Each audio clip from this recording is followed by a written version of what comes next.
Hello.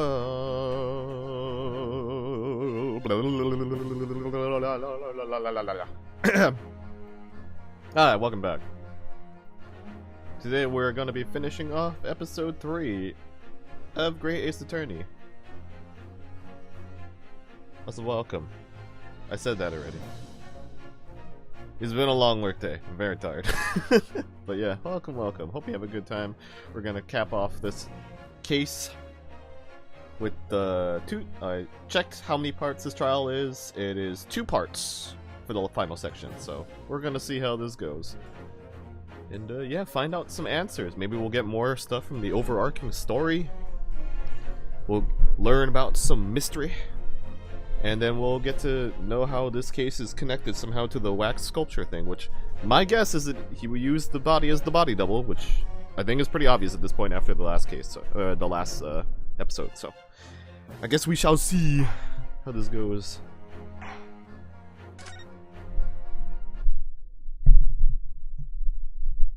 Also, sorry if you hear mic adjusting noises. It doesn't feel like it's close enough, so I just keep moving it, but yeah.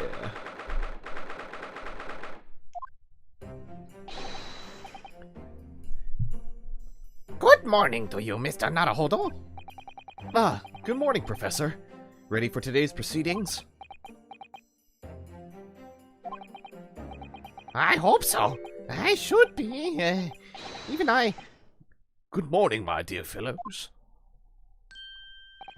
Oh, Mr. Sholmes, you're here! Why, naturally. A true gentleman stands shoulder to shoulder with his friends in battle at all times. Thank you. I really appreciate it. I'll see you later, then. Now, Professor, we really need you to remain calm in the courtroom today. Yes, do try your hardest not to enter the witness stand uninvited again. Yes, I will. I realize it was a mistake, My dear fellows, I must interject. Oh, you're still here, Mr. Sholmes. What's the matter? Surely you've overlooked some praise, have you not? To be cast in my direction, Sorry? I don't really follow. Oh, he's seeking attention. Must I spell it out? I, the great Sherlock Sholmes, the greatest detective of worldwide acclamation, arose at some ungodly hour to be here now. First thing in the morning. A miracle, you must agree. Well, if I must agree, then... As you know, my sleep is quite impregnable. Iris had to employ her full gambit of tactics. She pulled the covers off, shook me, poked both cheeks, punched me, and kicked me from the bed. Then she poured a boiling cup of her latest experimental blend on my face, and at last I was stirred. Oh my. Iris has been busy. Iris doesn't have it in her to go that far. She's too nice. Ah, I sense the spirit of a fellow scientist, one who relishes the infinite possibilities of blending tea. I'm the only one worthy of praise here, not Iris. This is my victory. Sorry to cut in? Oh. Hello. Oh, Inspector Gregson. Good morning. Gregson, my dear fellow, why the grim expression at this delightfully early hour? Wow, I don't know, maybe because I've been confronted with a glimmer expression, eh? Dear me, are you going to take that insult line down, Professor? What? I don't know! Poor Professor. Well, anyway, here's the paperwork you asked for. What paperwork? Ah, I took the liberty of requesting it yesterday. I have a feeling it may prove useful. You wouldn't believe the hoops I had to jump through to get this brought out of the archives. Isn't the professor's it's the professor's autopsy report. That mass murderers? Who killed 5 members of the aristocracy? Words. He was found guilty in a closed trial 10 years ago now. It was all done under wraps. And he was quickly executed soon after the trial. It's all in here. Okay, so we got a autopsy report for the professor murderer. Serial killer. Interesting. Okay. I don't know what to say. Thank you, Inspector. Yes, much obliged. Much obliged, Gregson. A slowly lot at the yard are just doing what we can. The shadow of the great Detective Sholmes, of course.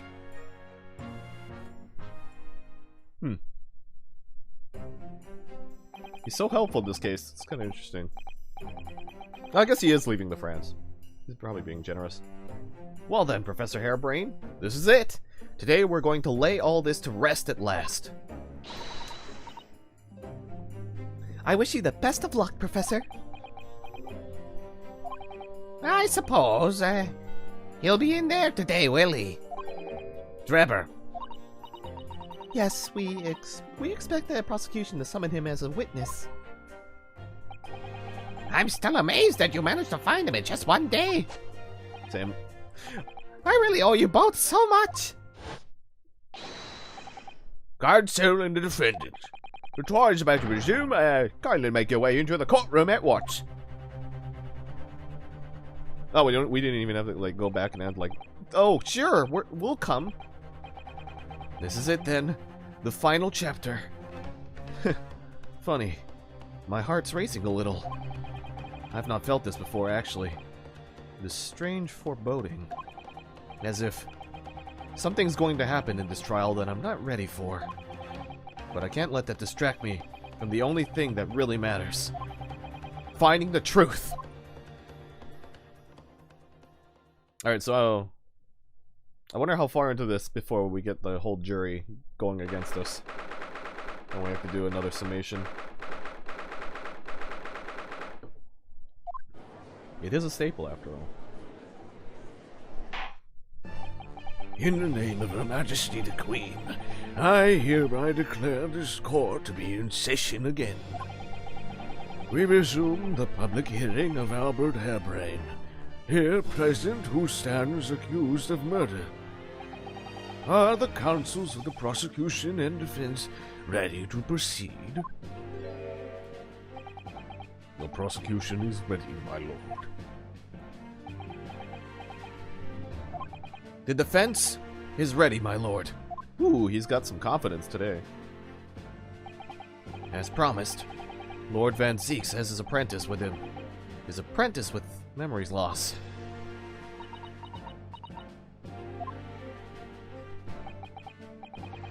If I may, Lord Van Zieks. Yes, my lord. There appears to be someone standing at your side. Ah, yes. My apprentice and assistant. The prosecution believes today's proceedings will see the complexity of this case rise considerably. Oh. Therefore, I instructed my assistant to attend to ensure the smooth running of the trial. And the smooth running of liquid refreshments, by the look of it. The way he holds himself, the way he moves. It couldn't be anyone else. But he's still suffering from amnesia. So there's really nothing we can do at the moment. I know, but... oh, this is so very hard.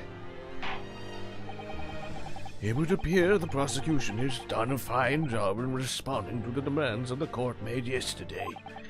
I understand you have successfully secured the engineer who disappeared from the scene on the day in question. Yes, my lord. I intend to call him as a witness shortly. Very good. Very good. Now then, ladies and gentlemen of the jury, who have been chosen at random to represent the will of the people in this courtroom today, are you ready and willing to proceed?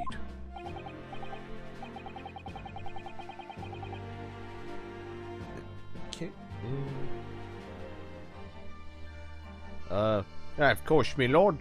I'm sure we all understand the importance of doing our civic duty. I do so desperate. I do so despise deception and deceit. I find it so weary. To take a man's life with a conjuring trick is against the magician's code, not to mention the law. Any fake scientist should feel the wrath of God, if you ask me.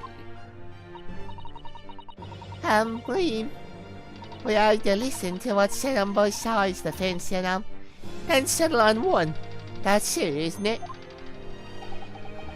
Was it not this my day? I wasn't like this at all. If all parties are ready to proceed, you may begin, Lord Van Zieks. Before I do, my lord, there was a report I must read to the court. A report? Yesterday, at the Great Exhibition Grounds, the evidence of primary importance in this case. The super high voltage instantaneous kinesis machine, which was installed on the experimentation stage, was deliberately destroyed in an explosion effected by an unknown person or persons. It was what? An explosion? This is an outrage!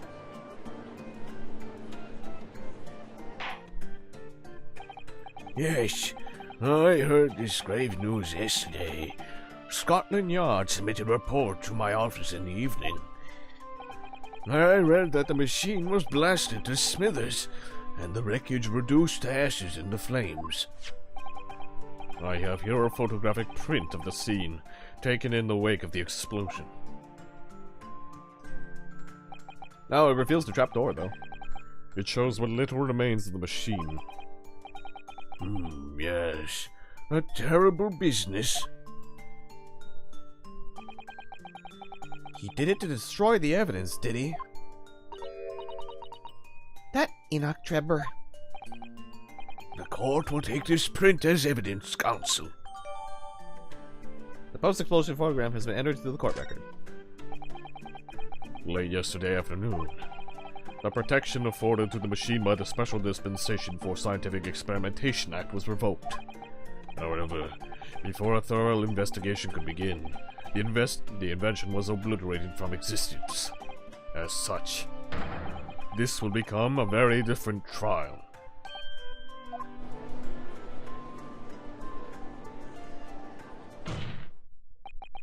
As it stands now, with no evidence on which to draw meaningful conclusions, the authenticity of the kinesis machine will remain forever in obscurity. Indeed. A most unfortunate state of affairs. However, one thing remains clear. The victim's death was the result of the actions of the accused. Of that we can be certain. For it was the accused himself who was operating the machine who untimely caused its loss of control. As Lord Van Zieks rightly says, this is a very different trial now. The accused accepts responsibility for his part in the events that transpired.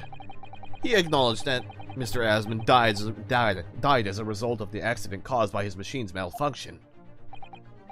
However, unbeknownst to the professor, he was being deliberately deceived by a pair of very clever fraudsters. Names, counsel, if you please. The engineer, Mr. Enoch Trebber, and the victim himself, Mr. Adi Osmond. Asmund. What? I don't know which one it is. So what exactly were those two men up to behind the defendant's back? The defense intends to expose that information, thus establishing the unequivocal innocence of the defendant.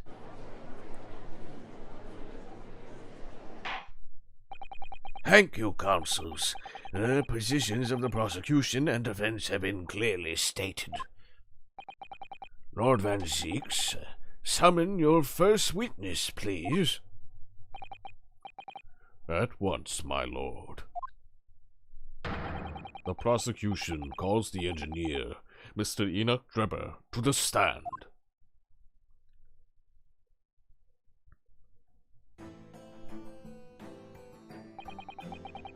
State your name and occupation for the court. Name? Enoch Trebber. Occupation? Hard to pin. Down, I would say. See that black monocle? Yes. Why do I feel as though I've seen it somewhere before? Oh, you too? I had exactly the same feeling myself. Your file indicates that you are currently being investigated in connection with another case. The theft of a waxwork model, is it? A most extraordinary sounding business. But that has no bearing on this trial, I assure you. Cleave it from your mind. You're familiar with the public experiment carried out at the Great Exhibition some days ago. The accused high-voltage, instantaneous kinesis demonstration. Yes, you could say that. I am well aware of it. There was a terrible accident, wasn't there? It was you, Mr. Drebber, who constructed the vast machine used in the experiment. Or so our investigations indicate. Can you confirm your involvement? Yes, I constructed it in precise accordance with the blueprints, but that's all. Then the court would be very interested to hear your thoughts about the machine, I'm sure. An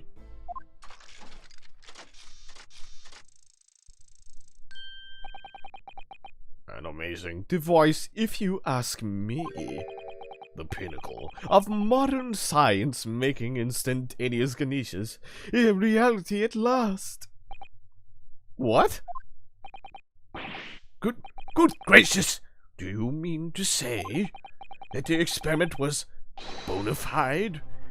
Is that your belief, sir? Yes, that is very much my belief. Such a waste that it blew up. Objection! But we've already established the machine was nothing more than a prop for an elaborate conjuring trick. Objection! You've established nothing of the sort. All that was shown during yesterday's proceedings is that the same outcome could have been produced by the means of stage trickery. The defense merely proposed a method and demonstrated its feasibility, nothing more. But...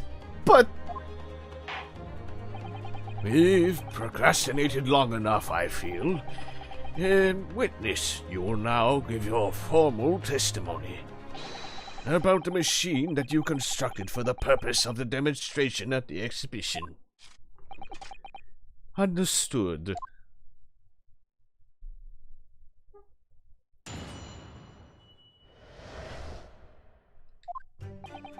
I met the young professor approximately 1 year ago through Mr. Osmond's introduction. He provided me with the blueprints and I constructed the machine to his precise specifications. It was no trick. If the whole show was a fraud, it would have required a body double. Tell me, did the victim have a twin? All the spectators saw the birdcage appear above their heads and then crash headfirst into the crystal tower. A terrible accident, I grant you. Perhaps the science on which the machine was built was flawed somehow.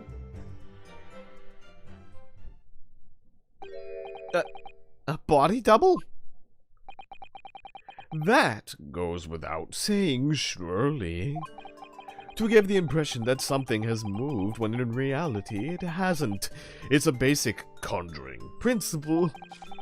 The deception cannot be achieved without substituting the original with a fake at some point in the performance. But would I be right in saying you haven't managed to establish anything along those lines? Incidentally, the prosecution has already confirmed that Mr. Asmund has no twin siblings.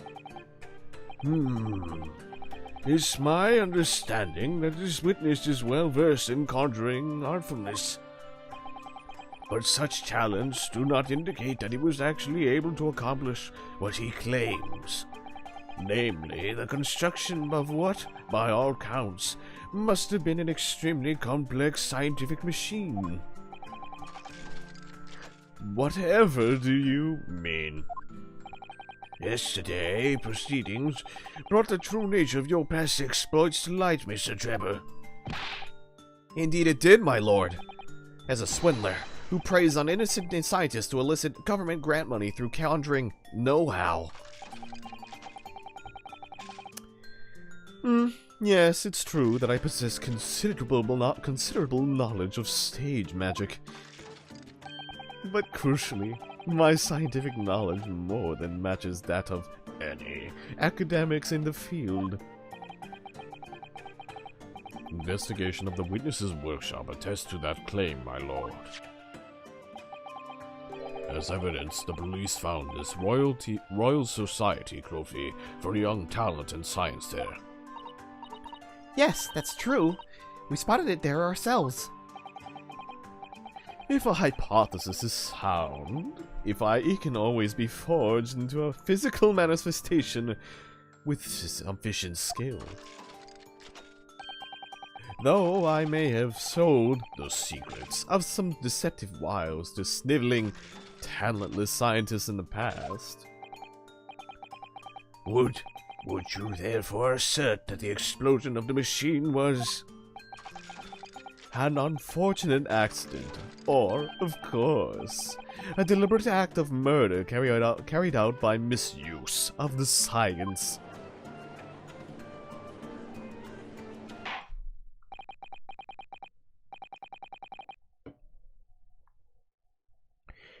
Counsel for the defense, your cross-examination, please. Yes, my lord. We have to cross-examine this? How are we going to cross... His statements are just kind of like out of everywhere, so... Met him approximately 1 year ago through his introduction. He provided me with the blueprints and I constructed the machine to his precise specifications. It was no trick. If the whole show was a fraud, it would have required a body double. Tell me, did the victim have a twin? No, he didn't. All the spectators saw the birdcage appear at the hub of their heads and then crash headfirst into the crystal tower. A terrible accident, I grant you. Perhaps the science on the machine on which the machine was built was flawed somehow. Alright, so...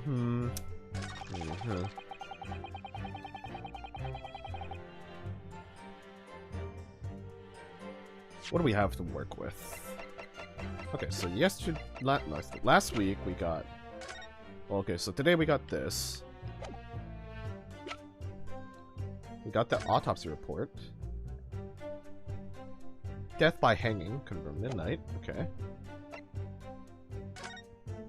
We got a waxwork head that we did examine, I think, on the other part of the trial. Oh no, wait, we got this, but we couldn't examine it. Here's the science trophy that we examined before. Here's the glass we found that we confirmed that the waxwork had something to do with it because it had it in its pocket. Or, for us, personally. People say it landed head first. However, when we inspected it, we found bottom damage on the cage. So that's a bit contrary to this head first statement, don't you think? We've examined the birdcage that crashed into the crystal tower ourselves. As you can see, the cage, which is a wooden construction, has sustained damage in one particular spot. Following the explosion, it fell some 30 feet into the glass of the crystal tower. That level of damage is to be expected, surely. I agree. The damage itself is entirely understandable. What doesn't make sense is the location of that damage. All the breakages in this wood are at the base of the cage, not the top. What are you saying? That's the opposite of where they should be. That's right, my lord. The birdcage that was at the scene is damaged at its base. So we have reports of the birdcage falling headlong into the crystal tower. Yet the damage is at the bottom. The only way to reconcile these two facts is to accept that there were two birdcages in play that day, which were at some point switched. Switched during what wasn't a scientific experiment at all, but an elaborate piece of stage trickery.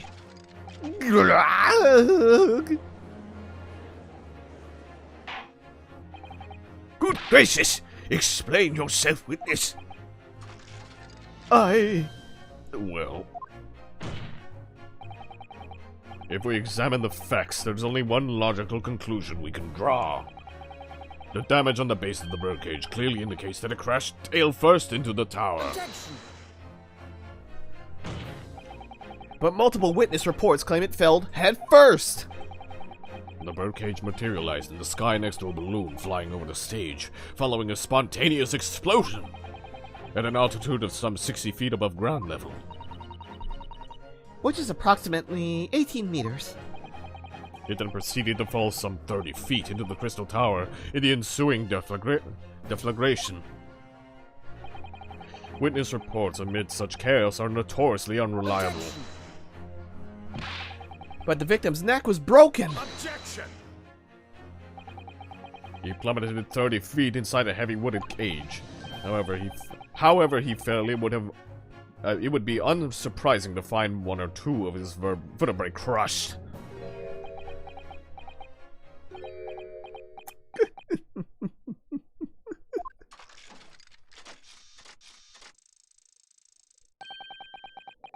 A riveting scientific analysis of events from the prosecution there. Though to be even more rigorous, you would have to say it was only one vertebra, actually. Oh, you know what's kind of cute? His lapels have a minus and a plus symbol, which, yeah, science, negative, positive, all that stuff, but it's the same positionings of the negative and positive on the Switch controller. That's neat. He wasn't quiet for long. I find it hard to see what's motivating Lord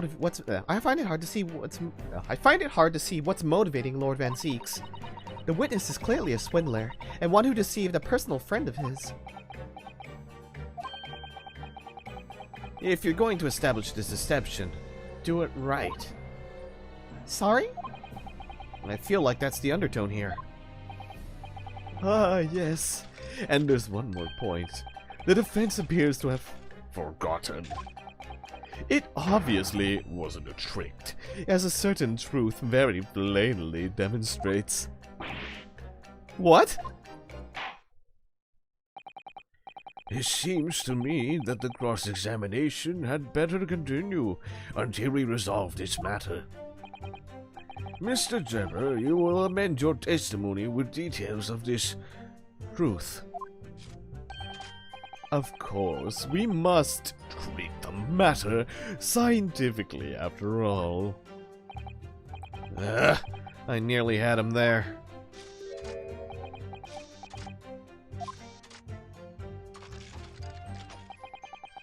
The kinesis clearly took place because there's nowhere else 30 feet high for the birdcage to have fallen from.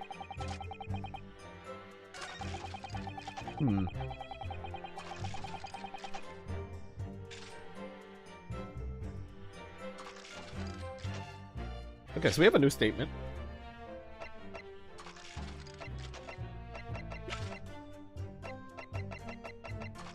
He's saying there's nowhere else 30 feet high for the birdcage to have fallen from. And there's clearly a trapdoor here. But I don't think we present this, because this doesn't really indicate height.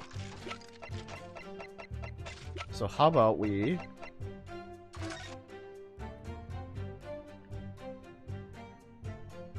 I don't know where the birdcage is. I think it landed here? But yeah. Yeah, on this ledgish area. But if that's about 30 feet, you know, this could be used, probably? Objection! Oh, okay, maybe. I guess it is working. This is a diagram of the experimentation stage and its surroundings.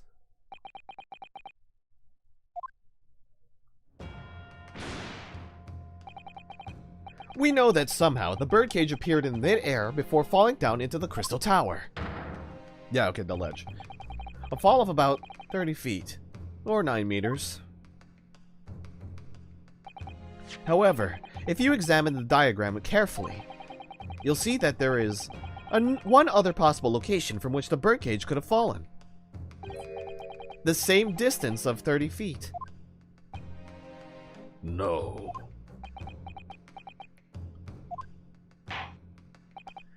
Well, it appears the defense has a possible explanation to put forward. Go ahead, Counsel. Yes, my lord. Of course. You will indicate the place to which you are referring on this same diagram. The alternative location from which the birdcage could possibly have fallen the requisite 30 feet. Well, technically it would be here. Because that's where it would fall from, right? The place I'm referring to is here! But that's where the birdcage would have been to begin with. Which is exactly the point, my lord. Yes, the birdcage was in the machine on the stage. But what we must also consider is the height of the stage itself. Go on, Counsel. It turns out that the experimentation stage was built at a considerable height above ground level. If you look at the diagram, in fact, you'll see it's about the same height above the ground as the balloon was above the crash site.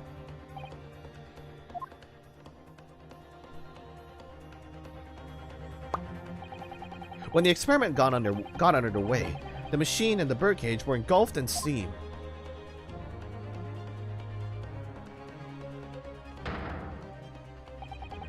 At that moment, the floor of the stage gave way, and if we assume there to be a void underneath, this birdcage and the one seen by the audience would have fallen almost exactly the same distance.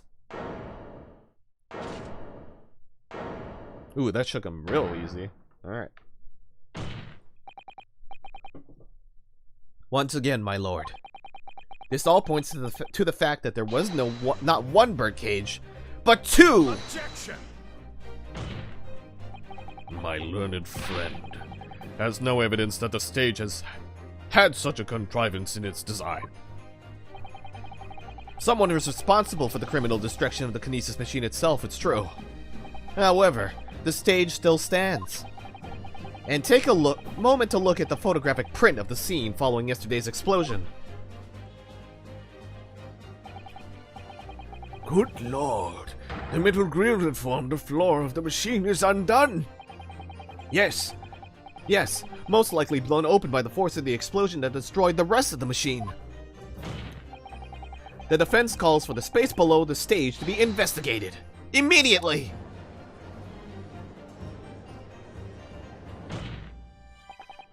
Mr. Drebber! It was you who built a kinesis machine, which means that it was you who built the two birdcages that were used to carry out this deception.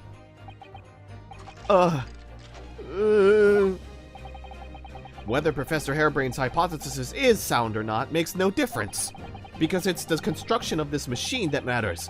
A machine designed to take Mr. Asmund's life. And lay the blames firmly at the professor's door, something that could only have been carried out by you, Mr. Enoch Drebber. Enoch.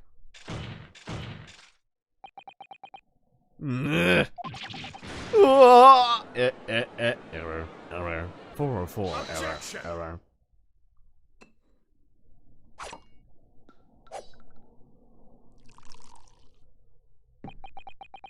If my learned friend has reached the end of his wild assertions, the prosecution would like to crush the defense's arguments slowly, but surely. What? Your argument fails to hold water on two accounts. Two? Firstly, before and after the experiment, this witness went nowhere near the kinesis machine. Every relevant member of staff from the exhibition has attested to that. And I believe members of Scotland Yard have also been on watch duty at every public experiment. In other words, Mr. Drebber had no opportunity to switch the alleged pair of bird cages. But I've already explained why he couldn't have needed to. The nonsense with the crossbow. That doesn't bolster your case at all. The man who disappeared from the stage and the man who crashed into the tower are one and the same. The forensic investigation team's report is unequivocal on that point. Ah. And the second flaw in your assertion is a distinct lack of motive. Why would this man have wanted to take the victim's life? He had no reason to do so. A motive? Do I have to think of everything myself? That is your job. I have here a contract provided by the witness. What contract is this, Lord Van Six? The contract into which Mr. Drebber entered with the victim, Mr. Asman. It reads, Mr. Drebber is to receive 30% of all remuneration.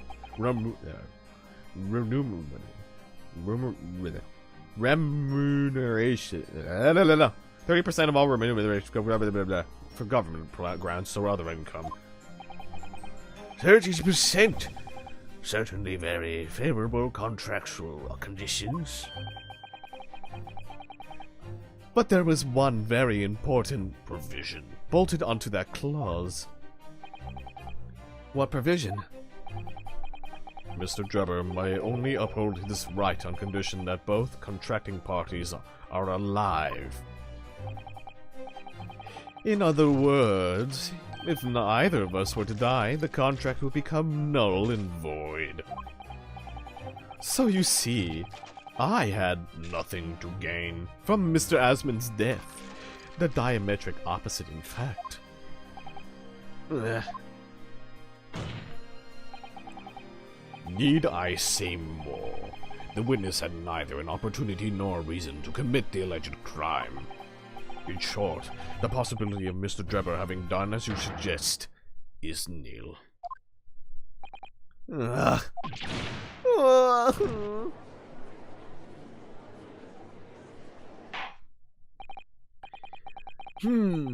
It seems the defense's assertion was somewhat wide of the mark.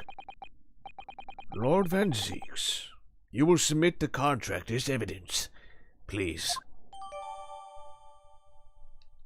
So we got a contract now. It's true. If Drebber had no opportunity to switch the birdcage under the stage with the one in the Crystal Tower, he couldn't have done it. And in any case, I have no idea what his motive might have been. There is one aspect of your argument that still holds true now, however. There were 2 birdcages. The prosecution is unable to deny that. Huh. I guess, yeah, he didn't really disprove that. So I'm sure you're on the right lines, Mr. Nodaholdo. And I've no doubt there are other aspects of your assertion that are undeniable truths too. Well, it would seem that the defense has no rejoinder to offer.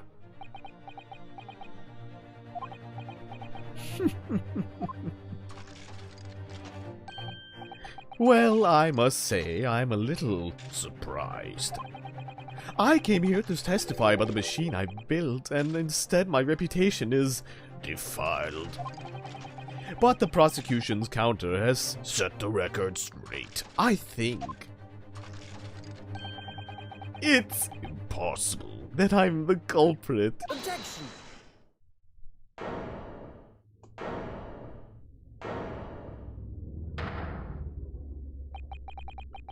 At the beginning of this trial, we believed that there was only one birdcage. Yet now we know there must have been two.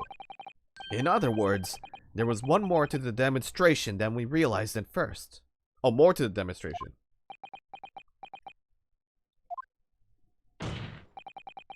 I think it's abundantly clear that the same applies to the culprit.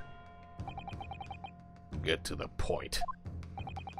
The staged demonstration was constructed and set up in its entirety by you, Mr. Drebber. Therefore, it's inconceivable that you had no hand in the events that transpired.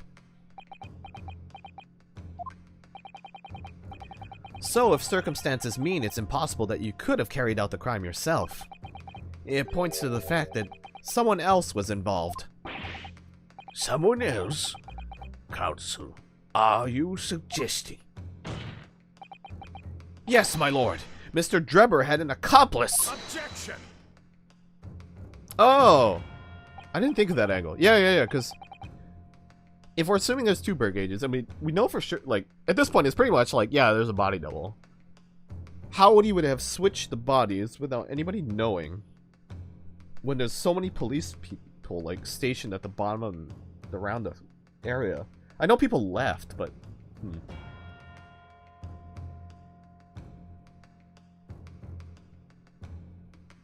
How did he get away with it? Who would be the accomplice? It had to be police force, right? An accomplice now. Well then, I presume you're prepared for what's to come. Now that you're accusing not only this witness, but someone else of the most serious of crimes. If these accusations turn out to be false, then make no mistake. The prosecution will demand an equally serious punishment for your slander. Well, counsel, do you intend to pursue this course and formally accuse another party of involvement in this matter? Yeah, pretty much. I guess that's what we have to do here. What do I do here? Do it. At the moment, this is a little more than a hunch on my part. Yeah, but I think it's true. I don't know for sure if Drebber has an accomplice, or even if he really is the culprit there. Here. One way or another, I'm gonna find you. I'm gonna get you. Though, I have to make my position clear, as a lawyer. So, what's my stance going to be? Did Drebber have an accomplice or not? We gotta name somebody. The defense is ready to name Mr. Drebber's accomplice. Somehow the two bird cages must have been switched. Everything points to that. Yet according to the coroner's report, that's not a possibility. The coroner's report? Yeah, if the... Wasn't like...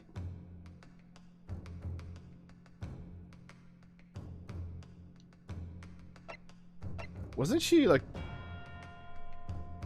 Was she the coroner of the report, technically? Yeah, I'm dumb. I just missed over the word coroner. Scotland Yard coroner. So it's gotta be her, right?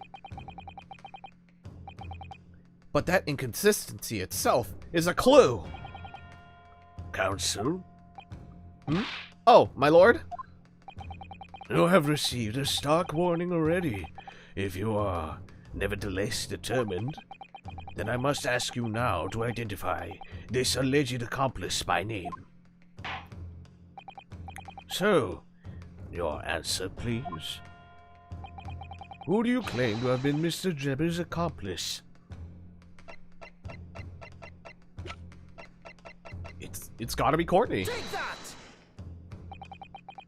The name of the person in question is...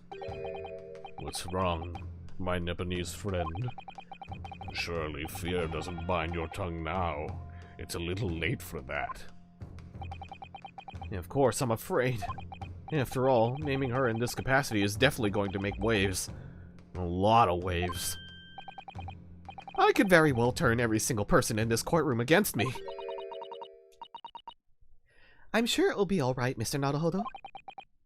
Thank you, Miss Susato.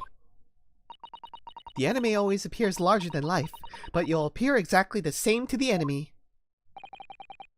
Alright then. Here goes. You've kept us waiting long enough. Your answer, Counsel, now.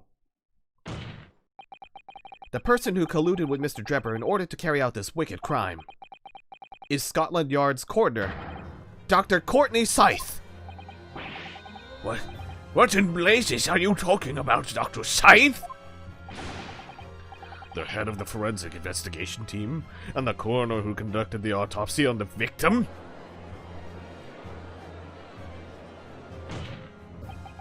We know there were 2 birdcages, so who could have carried out the switch to complete the illusion? The accident happened in front of a huge crowd of spectators, and the area was completely sealed off. Then everyone, police officers included, were banished to make way for the forensic investigation team. Oh, you're right, the police officer would have been gone because of that. Because, of course, right. I forgot about that part. That makes okay, that makes it even more solid. Okay. When else could the switch have occurred? It can only have been in that team's presence. Oh, and he even knows it.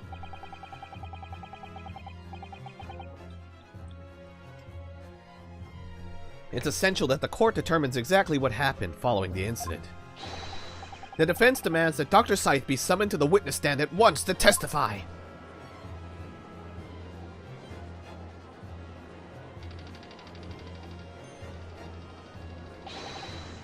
You've got a nerve, lad. Standing up there, dragging the Yard's name through the mud. I didn't mean to. I know the woman very well. There's no better dead room worker out there. How dare you call her a criminal? My learned friend's imagination appears to be wilder than the East End at night. But the recklessness of your accusation aside, there's another grave problem with your argument. One which the prosecution demands you address at once. Yeah, a grave problem? Oh my word. Who do you claim acted as the victim's doppelganger? What? Certainly, if the birdcage containing the body of the victim was exchanged for another, that cage must have contained a body. And yet, no missing persons or accidental deaths of anyone, even remotely resembling the victim, have been reported. Which means there is no one, dead or alive, who could have fulfilled the role of a body double for Mr. Asman. That is true. If my argument that there were 2 birdcages, then there must have been one person inside each. How do we not?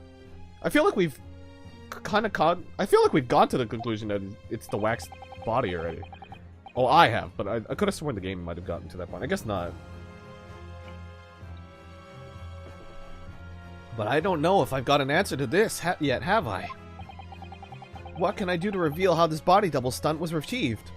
We're presenting evidence, boy. We're gonna give that head. Very well. The defense will address my learned friend's concerns by presenting evidence that reveals the true nature of Mr. Asman's body double. Good gracious! Evidence? I do hope this isn't filibustering, Counsel. The court is expecting a name. If you think you have relevant evidence, present it now. The body double and the birdcage were hiding inside the balloon that was floating above the stage, which means that any witnesses would have only have seen them from 60 feet away. So who was it that appeared out of that explosion some 18 meters above the spectators? Aha! The body double inside the second birdcage was... Take that! We know that the victim, Mr. Asman, was in the birdcage that was situated inside the kinesis machine on stage. And therefore, he couldn't have been inside the second birdcage. Instead, that contained something else.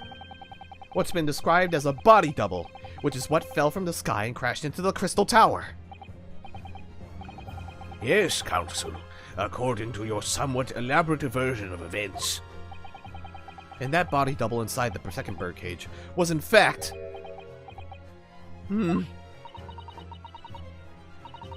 It's alright, Mr. Naruhodo. You're ready for this. Just steel yourself and come out with it. Thank you, Mrs. Sato. I needed that. As I was saying, the body double inside the second birdcage was... and as unbelievable as it may seem, that thing there! Oh, we brought it with us. I always forget that in this game they actually do show that you bring the evidence with you in court. Objection!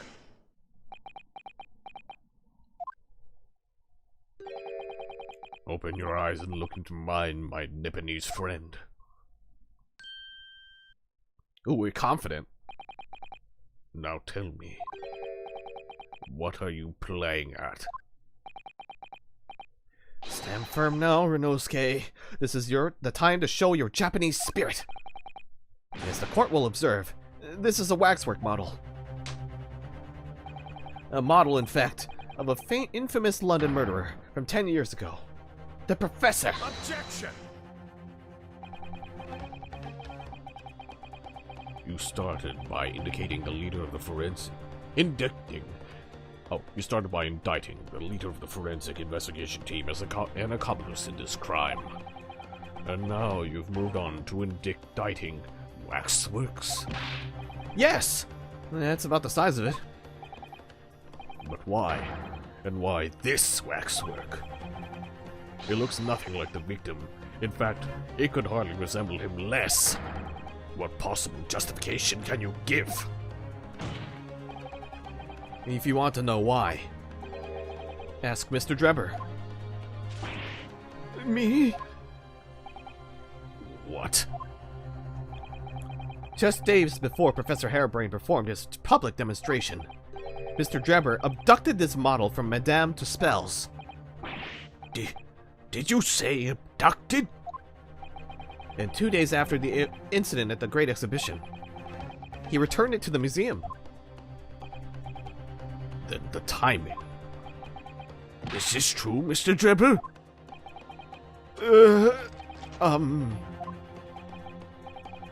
At first I couldn't see why Mr. Drebber would have stolen the waxwork and then given it back again. But now, the reason is clear. He took it so that he could put it inside the second birdcage as a body double for Mr. Asman.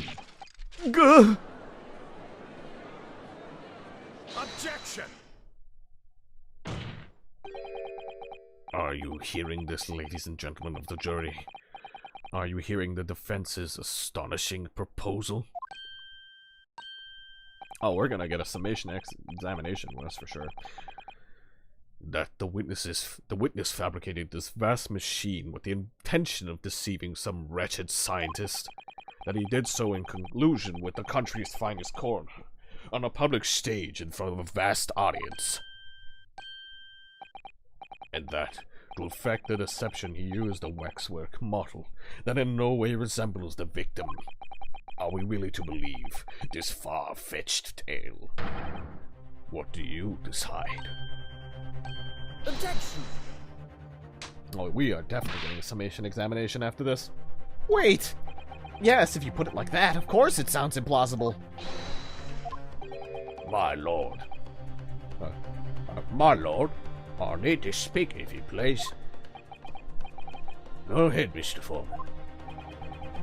Myself and my colleagues have reached an agreement. Very good. In that case, ladies and gentlemen of the jury, you will state your leanings for the court to hear now. Guilty! Guilty! Guilty! Guilty! Oh, he does have a guilty. Guilty! He does have a bit of an accent. Like a bleh. Maybe I'll use that for the magician guy. Woohoo!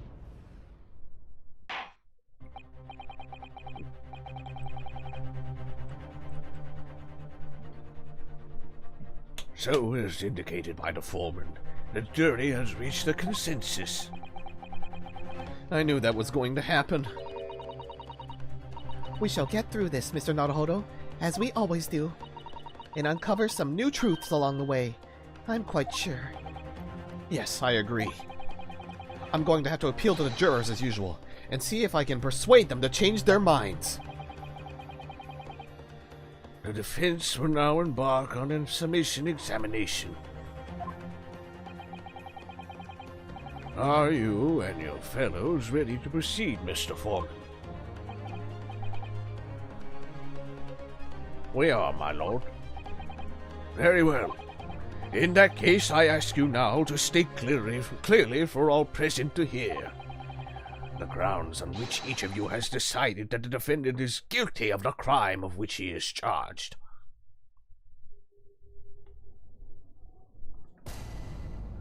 Alright, let's do this. I'm pretty sure that after this, it'll probably end off this segment. Like, I have a very strong feeling. I've known that woman for years. She'd never been accomplished to anything. It's sort of nonsense to think those two would ever be conniving with one another. Oh dear. Oh dear. This is most troubling. But surely the waxwork the man stole has nothing to do with the coroner, is it? I've had my own problems with members of the police. I do not trust them much. I've seen no rigorous proof that this waxwork was ever inside the birdcage. It's conjecture. Accusing someone without evidence? It's not a proper job, is it? I won't have it.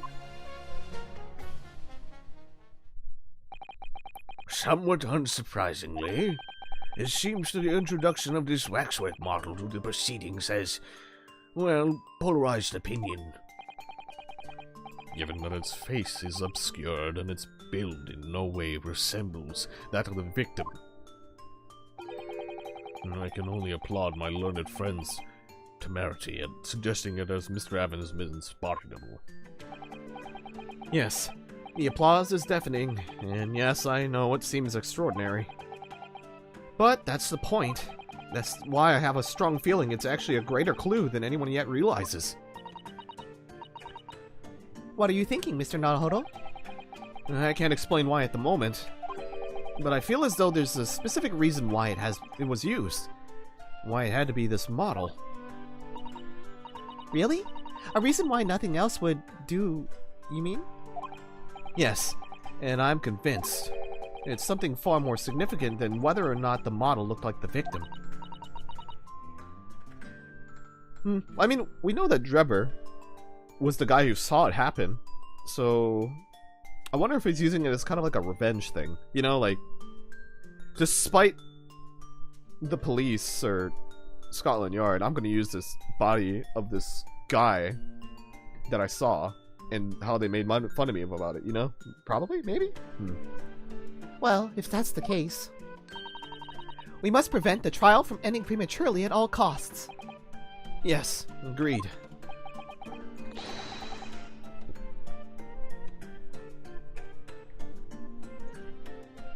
I have to find a way out of this. If you are ready, counsel, you may proceed with the summation examination. Yes, my lord. Alright, here we go. Also, I kind of hope that someone made something really cool for Drebber as like a cosplay thing. I would love to see that with his hand and his like little spinny monocle. I've known that women for years, she'd never been accomplished to anything. It's utter nonsense to think those two would ever be conniving with one another. Oh dear, it's most troubling, but most nothing to do with the coroner. Okay, I guess that we'll figure out later. I've had my own problems with members of the police. I do not trust them much. I've seen no rigorous proof that the waxwork is ever inside the Berkshire. Okay. I kind of want to find out yours, dude. What sort of problems? Let's just say we have run into each other on numerous occasions while I've been performing on the street. Right, let me see. Obviously, artists such as myself cannot appear on stage as we work in close proximity to our audiences. So we perform our great magic in parks, on street corners, and the like. But the police use any excuse to make our lives difficult. Oh. Excuse me. You have something to say, sir? Do you have something to say in response to that, Mr. Ottermole? Are you calling a mass murderer? Sorry, my mistake. I got confused because I heard you look like him. I don't look anything like that man. You want to be locked up, sonny? Thanks, Mr. Sholmes. Perhaps we could move on. I was really wondering if you had something you wanted to add in response to what juror number 3 just said. And clearly you do. Back in my day, back in the good old days, it wasn't like this. What was it like, sir? We worked our fingers to the bone to earn the product's trust, we did. And by Jove, we earned it. People respected us back then. Respected you? No one would have called a coroner to question in them days. A coroner's report was the hallmark of an investigation done right. Especially when Dr. Courtney Stevens puts her names to it. She was the best at the best. And, hold on a minute. What are you talking about? Who's Courtney Stevens? Right, sorry. Got a bit carried away there. Stevens is Dr. Sight's maiden name. Oh, right, she has a daughter. I guess she got married, right? So, her maiden name. So that was before she was married. Of course, yes. Silly me. It's Sice now, is it? Stevens. I'm sure I've seen that name somewhere recently. Stevens? Am I blanking?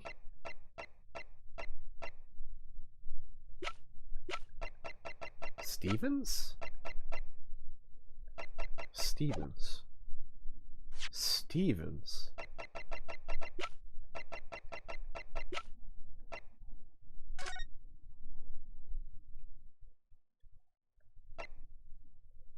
Asmund and Driver, okay.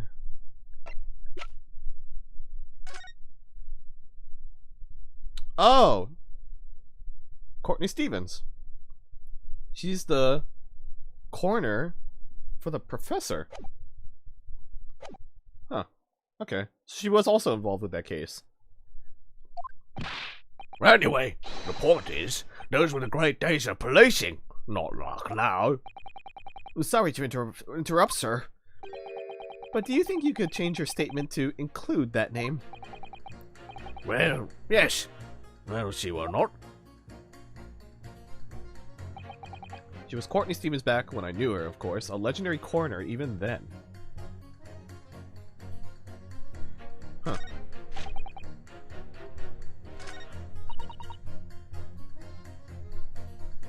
Okay, so we got Courtney. Surely the waxwork the man stole has nothing to do with the coroner, is it? Can I pit this against that guy? Because it is having to do Objection. with the coroner, because she's on it. Those two statements clearly contradict each other, because she had to do with the professor case. Good gracious! To whose statements do you prefer, counsel? So, jury number 2. Oh gosh, me? What can I do for you? I presume that you heard what juror number 6 said in his statement. It's brought to light the maiden name of the coroner, Dr. Scythe, which in turn has revealed a connection that wasn't apparent before. Well, naturally, as a woman of society, I find such connections and relationships irresistible. But, oh golly, I'm afraid I fail to see what you mean. Dr. Scythe's maiden name is Stevens. And through that name, the coroner is very definitely linked to the waxwork of the killer. The defense has evidence to prove it. My goodness. Evidence, you say? How utterly enthralling. Counsel, the court cannot overlook that last remark. I very much hope there is substance to your claim. Of course, my lord. I would ask the court to look at this. Evidence that clearly links Dr. Scythe to the mass murderer known as the Professor. Take that! This autopsy report. I have here a certain autopsy report from 10 years ago. A 10-year-old autopsy report? What relevance does this have? It is, of course, from the autopsy of the person portrayed in the waxwork, the killer known as the Professor. The Professor's? But the man was a capital offender, so... That's right. This is a certification of death that was drawn up after the convict's execution. The identity of the killer was never made public, so the report gives few details. But what's important is the name of the coroner who wrote it. Courtney Stevens. Oh my. Courtney Stevens? Strike a light! It appears that the professor's autopsy was conducted by Dr. Scythe 10 years ago. And a few days ago, Mr. Drebber very deliberately stole the waxwork of the professor from Madame Tuspel's. And waxwork that doesn't in fact resemble the victim, Mr. Asmund, at all. And do you suppose there's some unsavory relationship between those events? Absolutely. I'm sure of it. There's no doubt in my mind that the professor case is at the heart of a link that we have yet to uncover between Dr. Courtney Scythe and Mr. Enoch Drebber.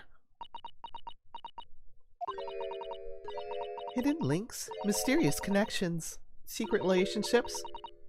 This is all most extraordinary. We're surely obliged now to explore this further. Bink.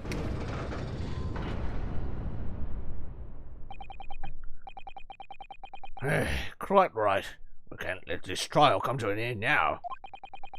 Not while there's this cloud of suspicion hanging over the yard's best corner.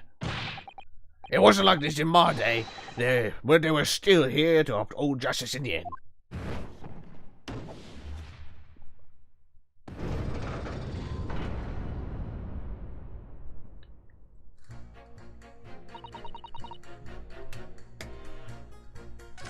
Okay. He said there's some problems with police. I've seen no rigorous proof that waxwork was ever used in the fabrication. It's conjecture. Accusing someone without right evidence is not a proper job, is it? I won't have it. Okay. It's utter nonsense to think those two would ever be connected. Okay. I feel like I might need to press you or the child on this. Hold it! Because you might present me something for the first guy. During number 1. But you claimed the whole instantaneous kinesis demonstration was a trick! That I did. But there's more than one way to pull a rabbit out of a hat, isn't there?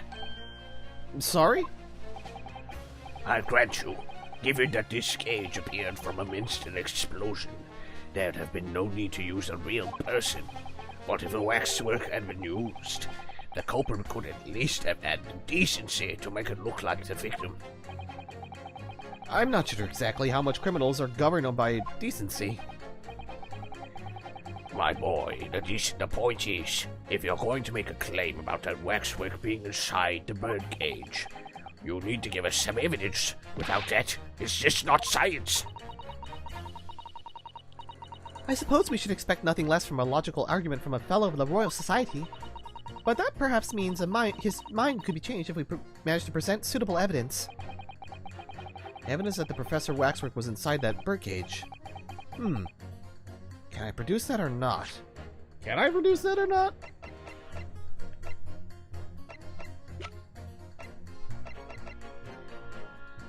Oh, I think I can. I have the complete broken glass. Actually, I have something I'd like you to see, sir. Oh? I must warn you that I firmly believe it's only wise to trust men in white coats.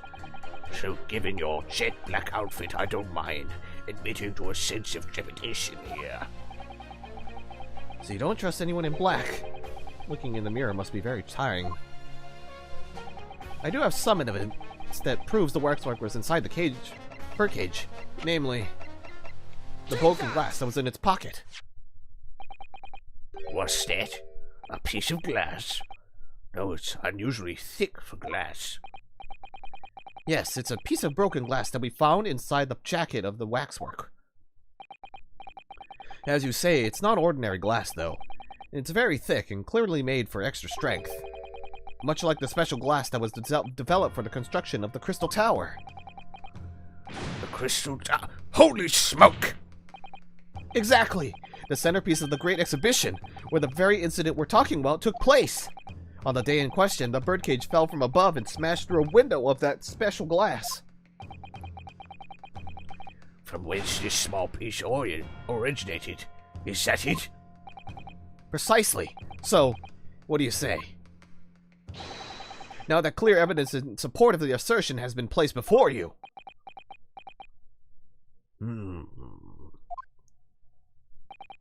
Well, as I said, I only trust men in white coats as a rule.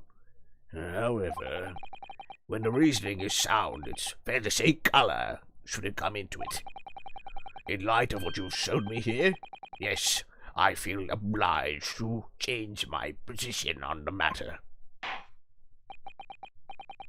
In that case, juror number 4, you will amend your statement now, please. Well then, the presence of that piece of glass leaves me in little doubt that the waxwork was indeed inside that birdcage. Alright, so juror number 4 says present of the glass. Accusing someone without right evidence. Well, I have right evidences now, you little shit. Those two statements clearly contradict each other. Good gracious! To whose statements do you refer, counsel? If you could put down your corn for a moment, juror number 5. Oh, you mean me? You've pointed out that it's wrong to make an accusation without evidence. But the accusation that the waxwork model was inside the second birdcage on the day in question is not without supporting evidence, as the defense demonstrated to the juror sitting beside you. Oh, is that right? Would it be fair to say you didn't follow the argument? I don't understand much besides Colonel Cobb, to be honest. Of course you don't. If I could interject here. Please do, sir. Now that this assertion of yours about the waxwork has been backed up by some solid evidence, it would be wrong of me as a man of science not to pursue the matter further.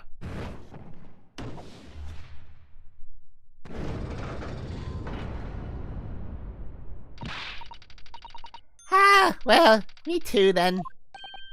Sorry? If this brainy gentleman says he's right, then he must be. See, I wouldn't dream of going against Colonel Cobb or anyone who's got stuff in between the ears.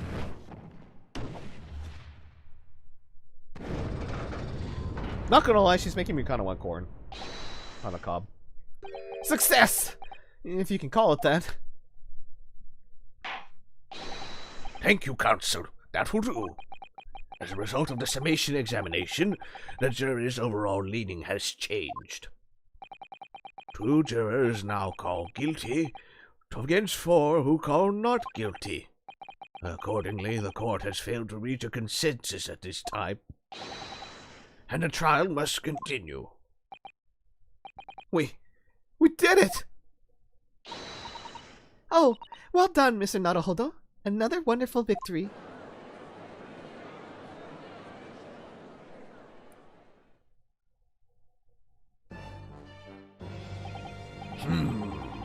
A waxwork of the despicable professor, used as a body double for the victim in this quite extraordinary case. I must say it's extremely hard to believe the assertion could possibly be true. However, it would appear that it doesn't at least warrant further investigation. It's the waxwork of the professor that links Mr. Drebber and Dr. Scythe. And I'm convinced that there's a special significance to that link. I don't know what you're popping into open to prove, lad. I really don't. The truth is, sir, by using evidence and testimony, Huh. If the court is to delve deeper into the alleged involvement of the waxwork in this case, then a prosecution calls for the owner of the model to be summoned as a witness. The owner, Madame de Spells. I really thought the Lord Van Zeeks would object to this whole line of inquiry. Very well. I concur. Make arrangements for Madame de Spells to appear as a witness with immediate effect. Listen carefully, my learned friend. Oh, yes? You should know that you're on the brink of opening Pandora's box. The court will now adjourn for 45 minutes. During that time, the prosecution will summon a new witness and prepare her for taking the stand. Madame de Spells. Yes, I shall see to it at once, my lord. Alright. I think that is the break for this section. So, let us go to the save screen.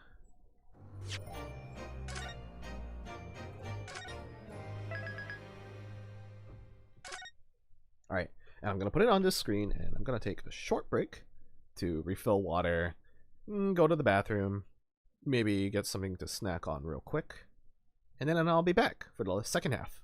So, be right back.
Alright, sorry about that. Took my nice little break. And, yeah. Ready to continue with the next part.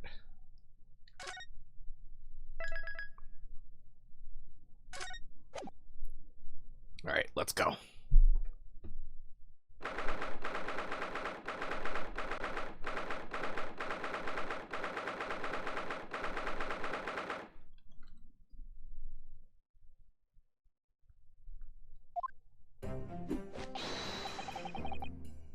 Ah, the knight errant himself. Oh, have you been watching from the gallery, Mr. Sholmes? I've been on the edge of my seat the entire time.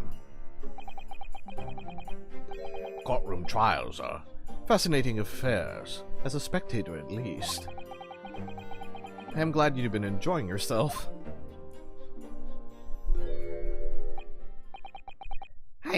I have to ask. What on earth is going on? It makes no sense! What's the professor business all about? He doesn't look like any professor I've ever seen before. Met before. Who even is he? Ah, of course. You were in Germany already 10 years ago. Yes, the professor. When I discovered he was the one who had been abducted, a sense of foreboding stirred within me. But who knew the monster would come knocking at your door? My heartfelt sympathies. As it turns out, Lord Van Zieks is even more intimately tied to this case than any of us ever realized, isn't he? Yes, how true. His great friend from university in the dock. And now a waxwork of the killer who took his esteemed brother's life makes an appearance too. I imagine even the shrewd Mr. Reaper failed to foresee that kick in the teeth. An extraordinary move on your part, my dear fellow, to throw that in front of the man. You make it sound deliberate. I can't help feeling that this professor case is really very puzzling. Oh yes? In what particular manner? Well, there's Mr. Drebber, Dr. Scythe, and Lord Van Zieks. It seems that everybody in the trial has a link to the case somehow. Yes! In fact, I alone am not a member of the set! Though that leaves me as an empty seat. A set all alone with no intersection to any other.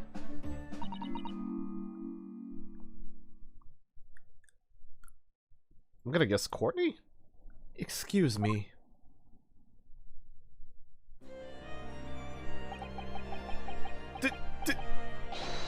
Dr. Scythe! Ah, Dr. Courtney Scythe, Miss Stevens. Good day to you. Hello, Sholmes. That was very shrewd of you. What in particular, pray? You requested that 10-year-old autopsy report from Gregson, didn't you? Why would you assume such a thing? Because Gregson told me.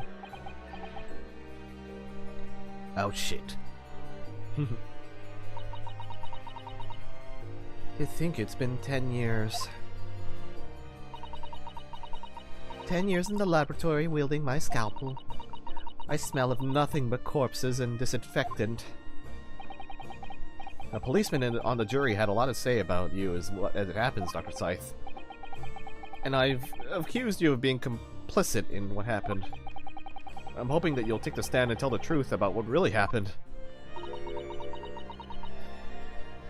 That certainly won't be possible. Lord Van Zieks won't be summoning me as a witness. Lord Strongheart has forbidden it. Lord Strongheart? The Pandora's box you were warned about is the professor's case. But please don't make the mistake of thinking you'll get any information about it out of me. But attempting to hide from the truth, that's cowardice. I've always fought crime in the way that I see fit. I have no regrets. None at all. And that's all I came here to say. So, good day to you.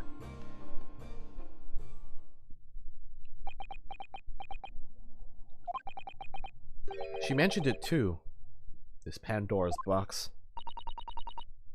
Whatever does it all mean? There's nothing really to there's really no cause for concern. I assure you, when the trial resumes, the meaning will become all too apparent, whether you'd like it to or not. Uh-huh. Now then, I believe it's almost time. I must make my way back to the public gallery. The edge of my seat awaits. I think that maybe you're enjoying yourself a little too much. Ah, yes. One warning before I go. If in the course of this trial this afternoon, you perceive even a shadow of doubt about the truth, don't let it out of your sight.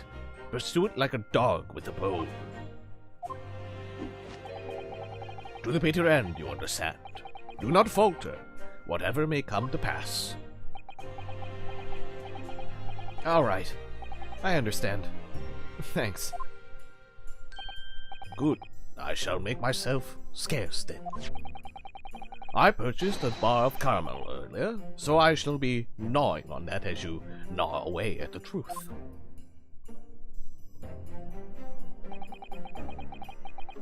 What did that warning from Mr. Sholmes really mean, I wonder?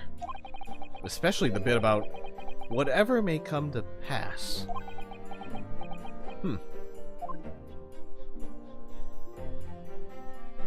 Truly a mystery. It's time for the final chapter then. I'm determined to find the truth, no matter what.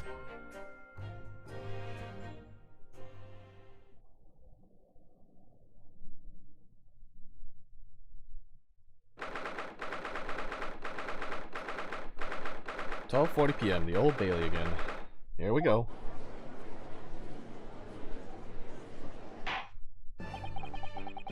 In the name of Her Majesty the Queen, I hereby reconvene the proceedings of this court. Counsels for the defense and prosecution, are you ready and able to continue? The prosecution is ready, my lord. Yes, my lord. The defense is also ready. As the court is aware, the case under our scrutiny began with a damaging incident at a great exhibition. Yet we now find ourselves embroiled in the events of a convicted felon who was sent to the gallows a decade ago. This trial has certainly defied all expectation. As seems to be the fate of all trials in which this Nipponese is involved, my lord. So then, let us begin our exploration of the defense's assertion that the waxwork was cardinally involved in this matter. Lord Van Zieks. My lord? Are we still awaiting the arrival of Madame de Spells? Not at all. She is in the antechamber as we speak, and ready to be summoned. Very well. Bring in the witness. At once, my lord. Bailiff, show Madame de Spells to the stand. Things are about to become a lot more intense. If Drebber is responsible, as I'm sure he is, it means he must have had an accomplice in Dr. Scythe. And what connects the pair of them is the waxwork. Yes, the model of the professor. That's the key to the link between these otherwise unrelated individuals. It's a tenuous link, admittedly, but at present, it's all we have to go on.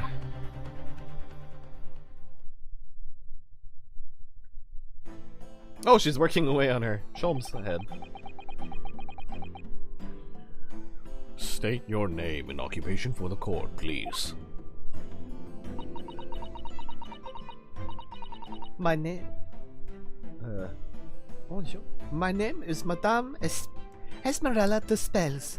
I am a waxwork artisan and the proprietress of the Madame de Spells Museum of Waxwork.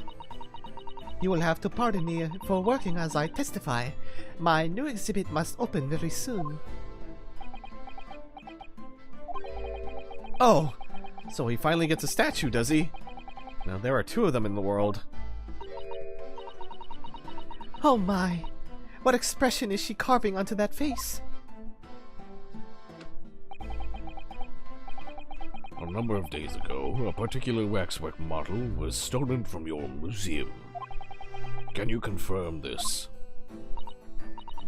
Oui, that is true. At first, we believed it had been kidnapped. A waxwork model? Kidnapped? Yes, my lord. There was a demand for ransom money left behind by the culprit. However, according to what I have been told outside of the courtroom, that was not the true reason. I understand it was utilized as a substitute for the body of a murder victim. At present, that is more than conjecture proposed by the defense. This is the victim of the case in question, Mr. Adi Osmond. But of course, I know him well. He is a part of my odious personages exhibit. I detest to say what is evident, but Mr. Osmond does not resemble the professor at all. Yes, but perhaps their faces are very similar. Are you suggesting that we should now see the masked visage of the professor? Hi, Catch-Iron64, welcome. Hope you're here for a chill night. I have here the key, but it is strictly forbidden to open the lock. This is absurd. Pardon? I don't know what face you've carved onto your fancy figure beneath that mask. But clearly, it won't be that of the actual killer. Indeed, the man's identity was never made public after all. The trial took place in closed court. The proceedings were strictly confidential. The condemned man was summarily executed. His identity remains a closely guarded national secret. Needed something to chill with before I go to sleep. Figure some Ace Attorney might work. Oh, okay. Well, I'm glad you. I'm happy you chose here to chill out. I hope I can accommodate. There's no possible way that a repository of tawdry exhibits could get its hands on that information. Quel dommage. It would seem you were unaware of the Spell's principles. What principles? The family Spells has always prided itself on sculpting its models à la perfection. Every detail, including the visage, is fashioned with complete fidelity. Et voila, our principles.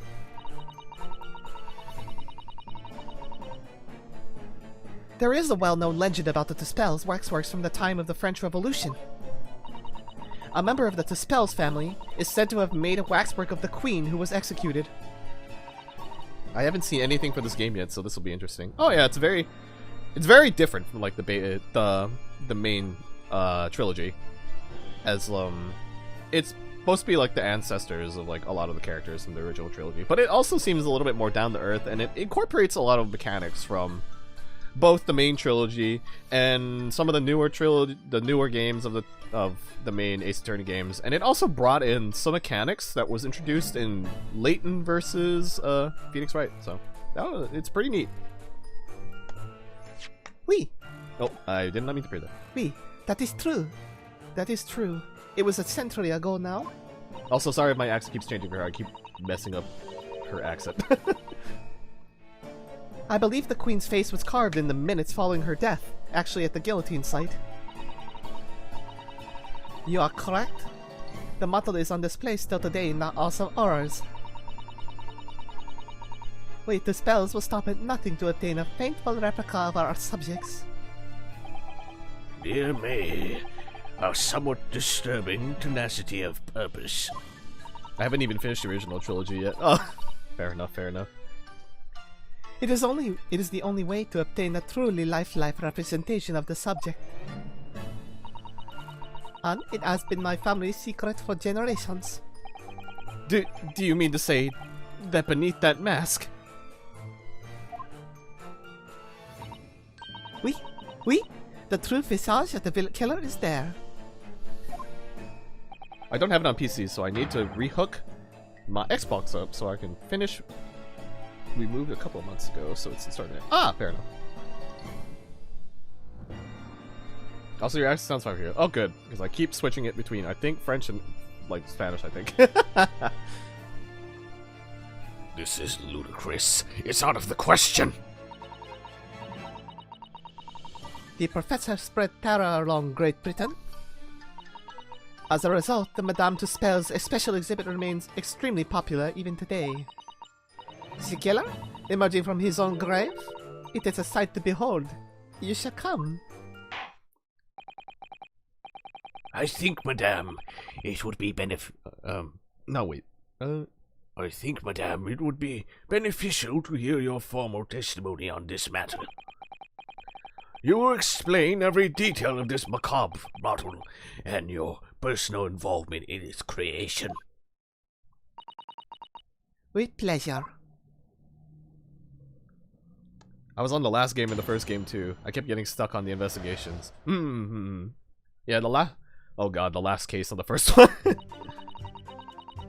Oh, does this judge actually have common sense? He actually kind of does. He's like probably one of the more competent judges in the entire, like, the entire pantheon of the Ace Attorneys. Yeah, he's like, he's not he has moments where he can be dumb, but he's definitely a lot more down to earth comparatively to the other judge, where he's like, I didn't know that this could happen in court, and it's like, you are a judge, you know. The special exhibit in the House of Horrors is based on a rumor that shocked society in London. An impression of the visage was taken directly from the corpse in accordance with the spell's family principles. I enlisted the aid of the gravedigger and created a mold for the head of the cemetery just before the interment. I hid myself until he gave me a signal. I was there for a very long time that night. As dawn approached, I was very worried I could be discovered. Oh, interesting. The gravedigger? The man sanctioned this? Oui. I will do all that is necessary to achieve the true resemblance my family is celebrated for. Nobody else knew. Only the gravedigger. What harm did it do? So you truly saw it? The face of that monster? I like her outfit. Yeah, I do too. Her design is very cute. Very, very cute. She also has like a very long ponytail that doesn't really get shown off in the model very often, unless they like wrote the camera. So yeah, overall, she's a very cute design. Naturally, I was aware at the time that his identity was a secret. But Tussauds would not be Tussauds if we did not insist on absolute fidelity to our sculptures. I don't believe this. I myself have seen the special exhibit at your museum, madame. A truly blood-curdling scene in which the murderer is emerging from his own grave. Which character she kind of reminds me of a tiny bit? Oh, which character? The scene it depicts was subject of many rumors in London 10 years ago. I have here a newspaper from the time. Third case killer of the first game. I think it's the facial features and poses. Third case killer of the first... Oh yeah, the third case. What was the third case again? First case was... door guy. Second case was red, white, no, blue, red, white of Blue Corp. And then the third case was, God, what was the third case in that game? Oh, the director lady, the producer lady. You know what? Yeah, I can definitely see that. The mannerisms matching, kind of. Yeah. Her. Yeah, I can see it. I feel like she also reminds me of like another character, but I'm not too sure which. It might be outside of Ace Attorney though, but yeah. Yeah, her design's really cute though. Anyway. The special exhibit was based on the picture in this article. It was the most detailed account of what happened, as reported by the witnesses who saw it. Combine her with True C2. Oh yeah, maybe, yeah. Oh yeah, with like the whole I'm trying to think of their family name and I keep thinking Promare, but it's not right. Grimare! Grimare? Something, you know.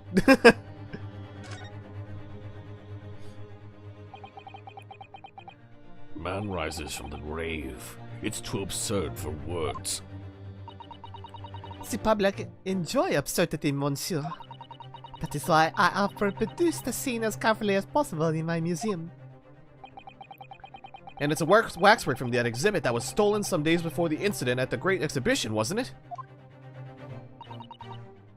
That is correct. The professor you see before you here. Most puzzling. Counsel for the defense. Proceed with the cross-examination. This waxwork links Drebber to Dr. Scythe. And there has to be some reason for that, which hasn't come to light. Oh yeah, D. Vasquez. Yeah. Her. But I'll find it. I'll get to the bottom of what really happened. I'll prove that Dr. Scythe and Dr. Drebber were in on this crime together. All right, what do we got? What do we have to work with here? All right, let's see.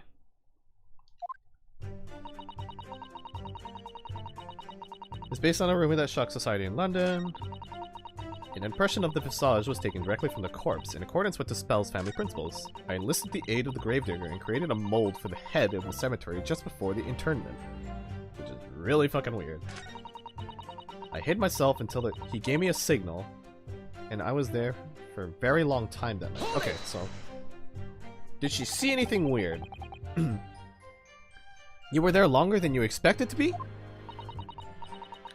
I had some difficulties in capturing the subject's form correctly. As I removed the mask, the mouth of the cadaver fell open and I had some problems with the chin. Dare I ask? The man had been dead for a short while already, you see? His muscles were relaxing and consequently his chin would not align itself correctly. Oh dear, what a horrible thought. Under normal circumstances, I would have had an assistant with me. However, that night I was alone, and as a consequence, I missed my preferred window of time. What do you mean? When I take the impression of the visage of a cadaver, I always wait until 3 hours after death. Why 3 hours? Is that amount of time significant? Oh yeah, it was Grimaire then. Okay. It is because of rigor mortis. Wrigley Mortis? It's the name given to a phenomenon that occurs in recently deceased bodies.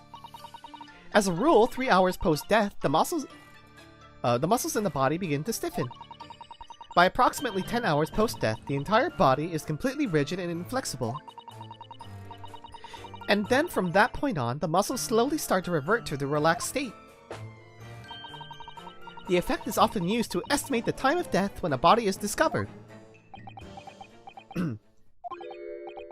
Well, that was an education, if a slightly scary one.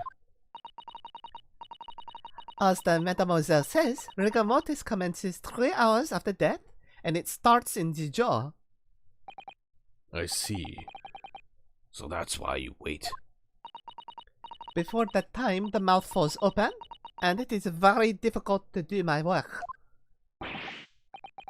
Ugh, it's getting hard for me to do my work with all this talk of corpses. I wonder about that information the courts just heard. The courts just heard from Madame Dispels. It's probably significant. We're probably gonna have to use it for something. The information about rigor mortis that you just shared with us. Would you mind including it in your formal testimony? I believe it could be significant, you see. Of course, I do not mind at all.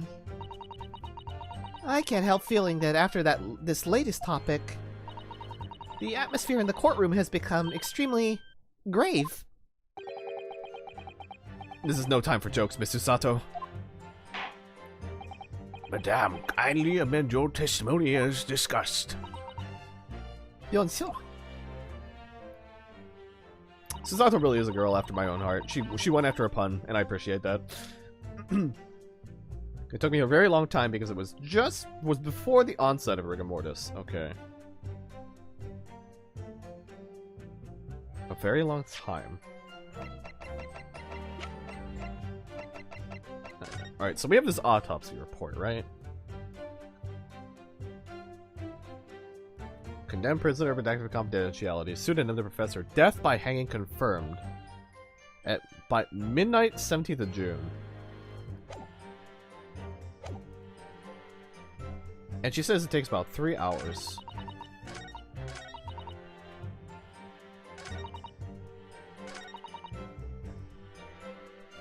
Just before the interment.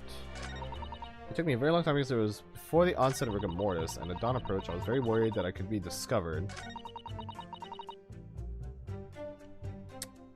If the body died at midnight, and by the time that they were probably burying, it, the 3 hours should have probably happened, right? We're gonna test that out.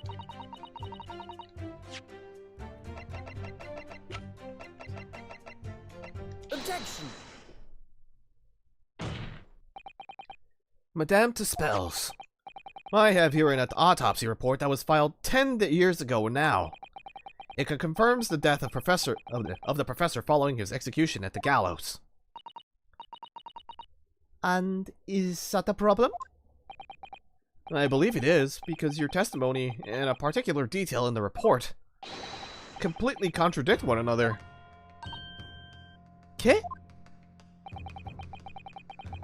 Or I don't. I'm not good at French. Are you going to explain yourself, my Nipponese friend? According to her testimony, Madame Dispels was creating her wax impression just before dawn. And at that time, rigor mortis had not yet set in. Am I correct so far, Madame? Thanks for the follow, Catch Shine. And then thank you for the hydrate and posture redeem and the stretch. Oh, my back actually cracked. Thank you for that. Let me drink some water too.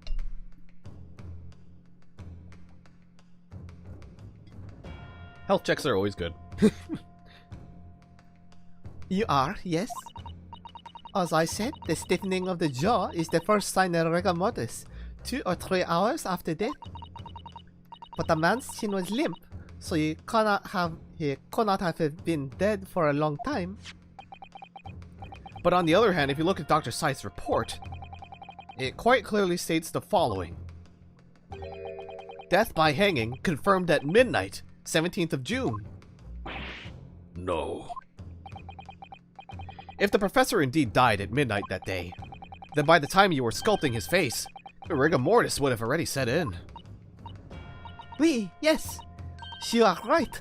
The chin would have been completely stiff. In other words, this report is wrong. Objection! No coroner makes mistakes when recording the time of death. The very idea is absurd. In that case, there's only one possible conclusion. The execution didn't actually take place at the stated time. Impossible. Order! Order! Council, this is beyond folly. Not only do you indict the author of the report, Dr. Scythe, but you also implicate members of staff at Barclay Prison where the execution took place. By heck! Extraordinary! Not in my day! My learned friend appears to have overlooked one very crucial fact. What fact? The professor died that night, without question. He did? Of course he did. I moved the man's limp jaw with my own hands. Oh, there's an actual jury now? Yeah, because, this game is set pretty far in, like, the recent past, so it's, like, kind of the... I guess you could call it, like, kind of the latent-looking era of London, and then, like,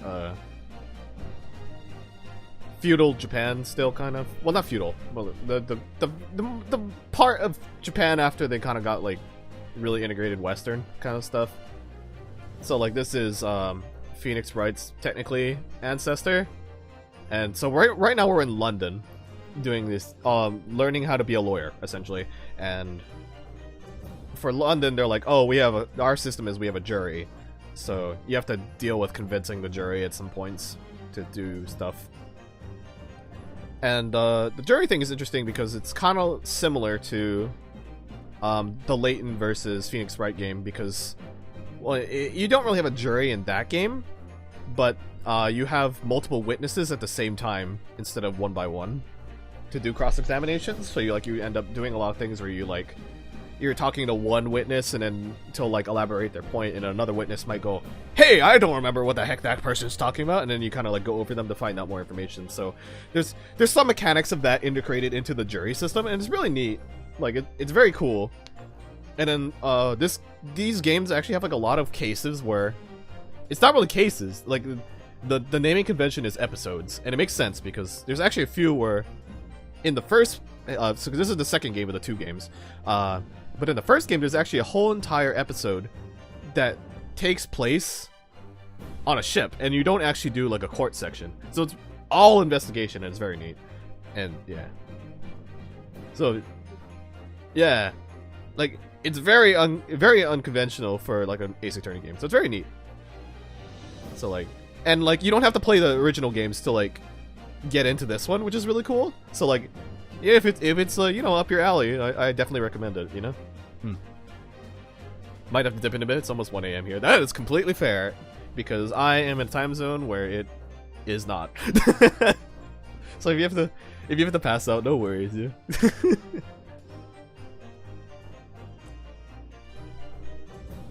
Yes, the professor died that night.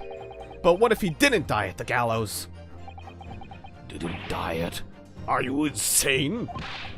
What exactly are you suggesting did happen in that case? It's almost impossible to believe, but it would explain the link between Dr. Scythe, the professor, and that one other person of interest. I have evidence that will explain exactly what I'm suggesting happened that night. Counsel, present the evidence at once! The evidence that allegedly explains what really happened on the night of the professor's execution.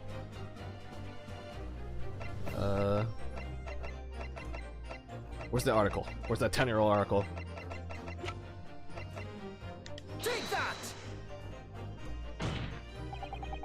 What happened that night is written very plainly in this newspaper article. Executed criminal returns in the dead of night at local cemetery. You're suggesting it was a corpse coming back from the dead now? Well, if this article is to believed, yes. The professor, assumed dead following his execution, emerged from his grave and was killed again. Objection!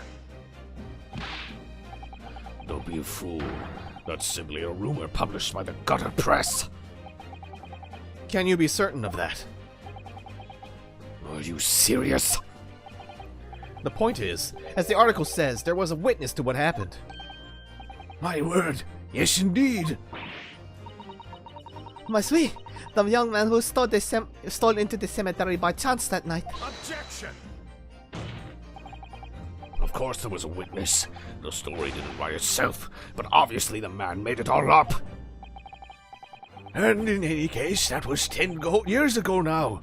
There would surely need no hope of finding him. On the contrary, my lord, we all know this witness well. What? Are you suggesting, Counsel, that you've identified the person in question? That you know who claims to have been seeing this utterly incredible events that take place? Yes, my lord. In fact, you could say that he's right here before my very eyes. You will substantiate your latest claim now then, Counsel.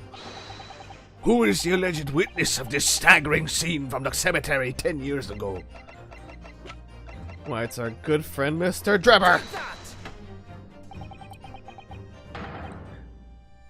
Yeah, I'm probably gonna head out to bed now, but have a good night. All right. I'm glad that I could provide you some some noise for your sleep. But yeah, if you're gonna head out to bed, I wish you a good night, and thank you for the good night. Sleep well. The man in question is Mr. Enoch Drebber. Drebber? See, the previous witness. The special exhibit in the House of Horrors at Madame Tuspel's Museum of Waxwork recreates that decade-old scene in great detail. The condemned criminal emerging from the grave, and beside the tomb, a young man with a lantern stumbling upon the terrifying sight. And that young man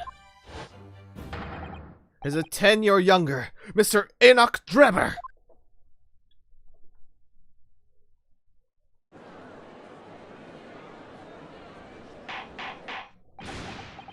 Order! Order! Order! Surely not, Counsel. Drebber was there, in Lowgate Cemetery. What is this all about, Mr. Drebber? Is the name significant? Of course, Madame Tuspels doesn't know, doesn't she? Does she? Yes, it's extremely significant, Madame. To your situation as well, in fact. What is situation? The theft of the Professor Waxwork from your museum some days ago was perpetuated by the very same man. Oh, by the very same man. None. But that would mean? Madame Tuspels. It would appear you know the name. Enoch Drebber. Oui. Yes, I know it. But from long ago in the past. What? Oh my. Good gracious! Explain yourself. Tell us everything you know. Yes. Yes, of course.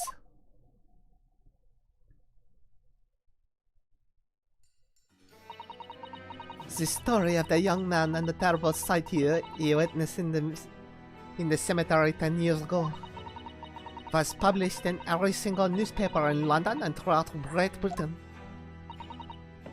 However, in all of the articles, the witness was simply described as a certain young man. No details were published about his identity. His name was never revealed. That is, apart from in one newspaper. One newspaper? The Daily Circus. It is the paper from which comes the article I have already shown the court. You're saying that his full name was only publicized in that article? Goodness me! Yes! Here it is! The university student who experienced this shocking event is Mr. Enoch Drebber, a disciple of science at the University of London and a resident of its student dorms. Unbelievable! Wow, they gave his whole ass identity.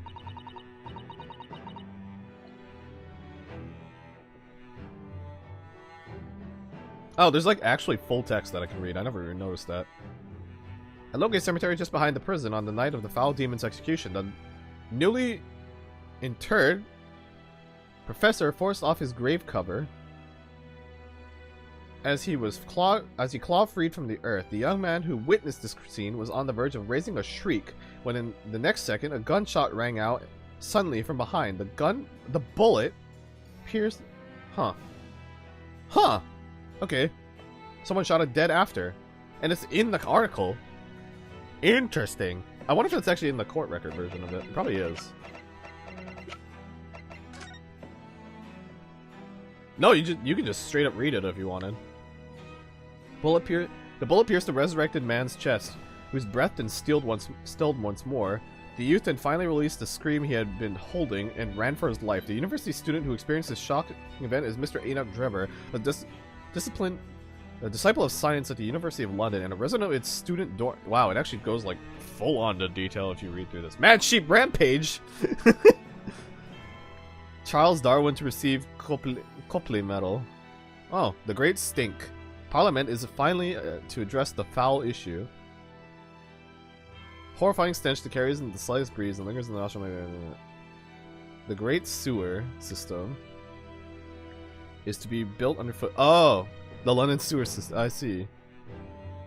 Was the ball mask to blame for the Great Blaze? The fire that engulfed the popular theater continues to draw attention as reports that Her Majesty Queen Victoria herself visited the Royal Italian Opera to inspect the site and offer words of condolences to the theater's owner, Mr. Frederick Guy. The theater had been unleashed to famed magician John Henry Anderson, and there's like a whole bunch of actual interesting alright. When I read the article, I went to meet with Sivan. Is the story of the condemned criminal coming to life in the cemetery in the dead of night would make a perfect exhibit for my house of horrors, however, whether it was truth or not. Ooh, reading hard. I see. So you went to meet Mr. Dreber in order to sculpt the waxwork of the man, did you? Exactamente. He was studying science at the University of London in those days. He was just a poor student. I paid him £5 to model for waxwork, and since that time it has been in my museum to recreate the scene of terror from the cemetery.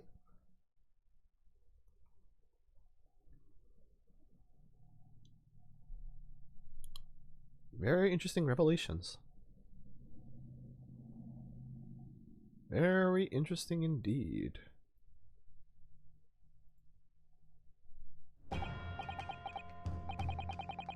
So, 10 years ago, a young man appealed to the public about an extraordinary event he'd witnessed.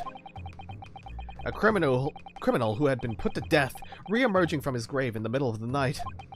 But the public treated his claim as nothing more than an amusing anecdote that was soon forgotten. 10 years later, the same man steals a waxwork model of the executed criminal, ostensibly to use as a body double for the victim in the case we're discussing here today. Even though the waxwork's build is a poor match for the victim, and its face is obscured by a mask. So the question is, why would the man do such a thing? Which brings us to 3 days ago when the birdcage crashed into the Crystal Tower. If the birdcage had in fact contained not the body of Esther Asman, but the same waxwork, the coroner from Scotland Yard who investigated Dr. Scythe would have noticed immediately. And yet, she submitted this autopsy report for the victim, which the court has seen earlier. Why? Because the waxwork was that of the professor. Is that what you're saying? Dr. Scythe put her name into a document confirming the death of a condemned victim, a criminal who was still alive. A criminal whose apparent resurrection was witnessed by Mr. Dreber. But that misconduct was a deadly secret the coroner would do anything to protect. Which is precisely why Mr. Dreber used that particular waxwork as the body double. Oh! That's a really good reasoning. You can't call out the bullshit if you put in something that's really scary. Ah, that's smart. My lord! This court must summon Dr. Scythe to the stand. The defense is determined to find out exactly how the coroner and Mr. Drebber are connected. But according to the missive I received this morning through the prosecutor's office, Dr. Scythe is unable to participate in these proceedings. Is that not the case?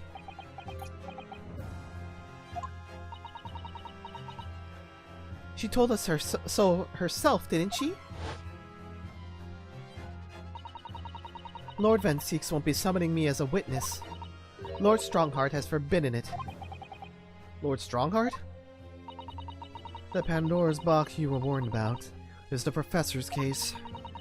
Please, don't make this mistake of thinking you'll get any information out of me.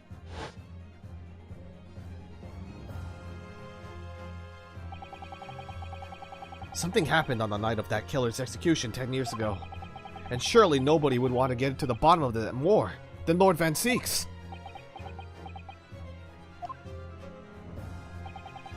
The prosecution calls for the instructions in that missive to be scrapped. But Lord Van Seeks, the missive was issued from the Lord Chief Justice's office. Objection! The assigned professor has the final say in policy in any particular trial. A prosecutor, I mean. In other words, me. Yes. Let Enoch Drebber and Dr. Scythe both take the stand together.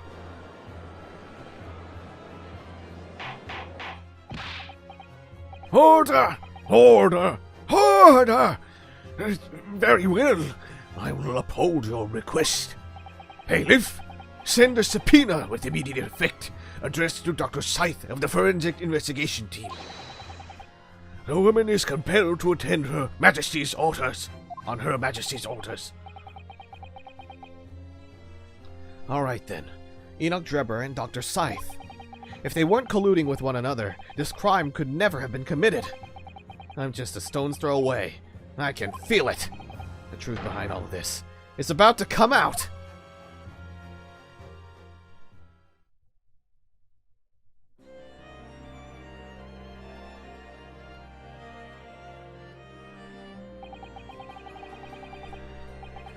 Thank you for your attendance at short notice, Dr. Scythe. I'm disappointed in you, Lord Van Seeks. You've completely betrayed the agreed policy of both Scotland Yard and the prosecutor's office. Betrayal is not in my nature, as long as the truth isn't compromised. If it is, if there's even a hint of wrongdoing, then no matter whom it concerns or disgruntles, I will pursue the matter to the bitter end, as would any prosecutor worth his salt. Mr. Drebber, you took the victim's life by means of a machine that you constructed in your workshop. And Dr. Scythe, as the investigating coroner, you were the first on the scene to examine the victim's body. It is the belief of the defense that you collaborated with each other and were both complicit in this crime. And where's your evidence? At present, we have no definitive evidence, but we do have a very significant clue. What are you talking about? I'm talking, of course, about the waxwork. This model of the killer known as the Professor, who was sentenced to death 10 years ago. You don't need to tell me. I witnessed the man's execution with my own eyes, and officially pronounced him dead. That remains to be seen. Is that so? According to the newspaper reports from the time on the night following his execution, the killer came back to life. Don't waste my time. And the sole witness to that mysterious event was you, Mr. Drebber, wasn't it? If what you saw in the graveyard that night 10 years ago wasn't some chilling fiction but reality, It would make you privy to a very great secret of Dr. Sides. A secret so profound it could compel the coroner to agree to collaborate in your evil scheme, in fact.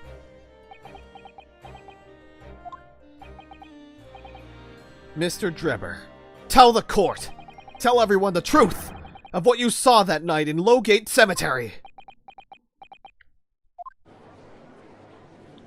So he was the student who saw it.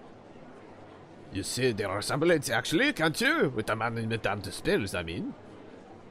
Surely he's not going to claim that's really what he saw. Especially not that.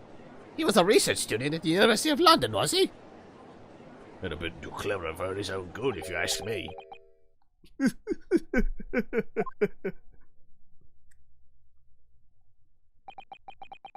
What an Interesting. twist. When at the time, Not one person would take me seriously.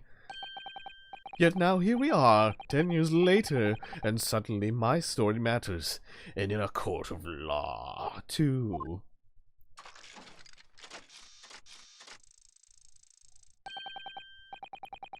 Very well then, if everyone so wishes, let's be frank. I'll tell you the truth of what happened that night, for what it's worth. Ooh, no response from Scythe. So, Mr. Drebber, your testimony, please, about the events of that night 10 years ago. You will tell the court exactly what you stumbled across in Lowgate Cemetery. Yes, of course. As you wish.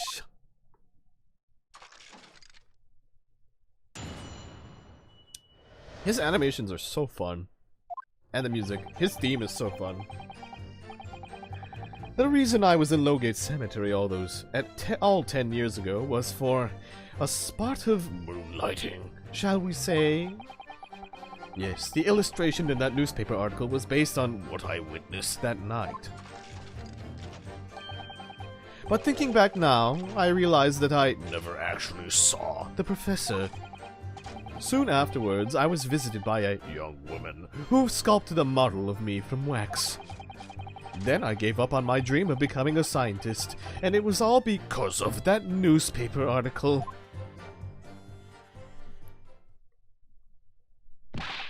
Wait a minute! You're claiming you didn't actually see the professor now? Of course. You'd have to have a screw loose if you believe the corpse could come back from the dead. But so you're saying this article is Not worth the paper it's printed on. I think that would describe it perfectly, yes. If the details in the article aren't true, it nullifies your argument for why Mr. Drebber and Dr. Scythe would have been working together. So he's discrediting himself to cripple my argument? Tell me, witness. You claim to have been in the cemetery on some auxiliary business. Can you elaborate? Oh, hi, Oso. Welcome. That's right. Grave robbing. To be precise. As you know, Lowgate Cemetery is at the rear of Barclay Prison. So among students at the university, it had a reputation for being haunted by The ghosts of condemned convicts. Grave robbing, you say? Yes! Exhuming fresh corpses to sell is reasonably lucrative. Of course, I Never laid a finger. on any valuables buried with the dead.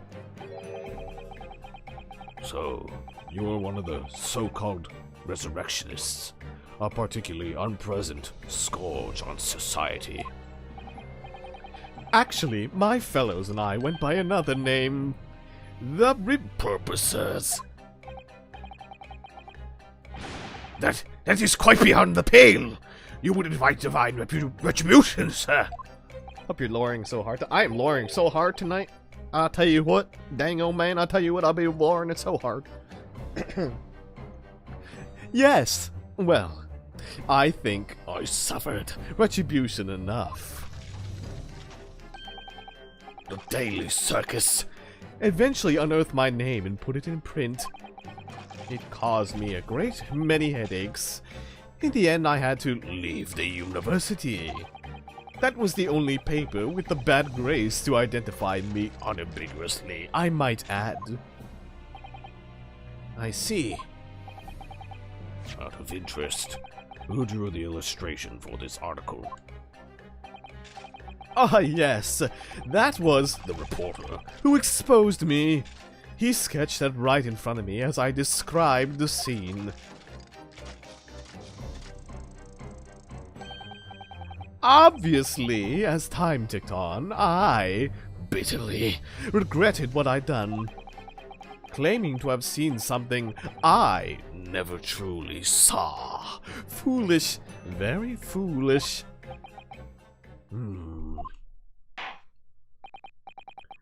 Well, counsel for the defense, you may proceed to the cross-examination now. At once, my lord. Sheesh!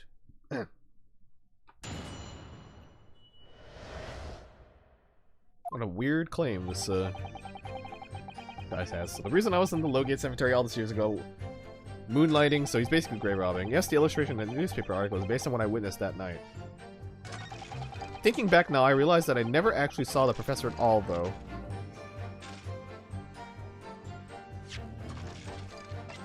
But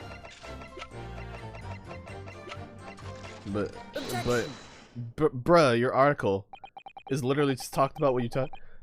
Sorry, Mr. Drepper, but I don't believe that. Don't believe what? Your latest claim.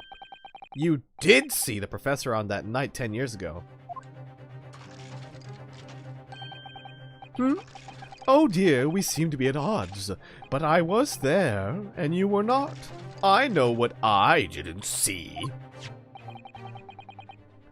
The illustration with this article was drawn based on what you told the journalist that you witnessed. What you witnessed? A figure emerging from a tomb, wearing an iron mask. Ugh. Yes, when the killer was tried some 10 years ago. It was decided in the closed court's ruling that the man would wear the mask to hide his identity. It wasn't to be removed even during his execution and subsequent burial. Not even the prison wardens were to see the man's face. But obviously, the provision of this mask was not public knowledge. So, Mr. Drepper, as you've just heard, a lowly student of the University of London certainly wouldn't have known about the condemned man's mask. So unless you'd actually seen the professor... unless you'd actually seen the professor that night, it's inconceivable that the artist would have included the mask in that illustration.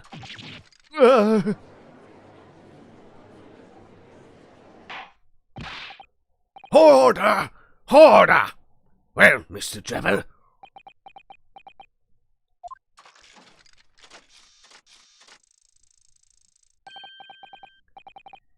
It's a vile scene, isn't it, if you look closely? And as I've already been at pains to point out, I was utterly petrified. Which is why I had it in my head that I'd seen such a blood-curdling sight.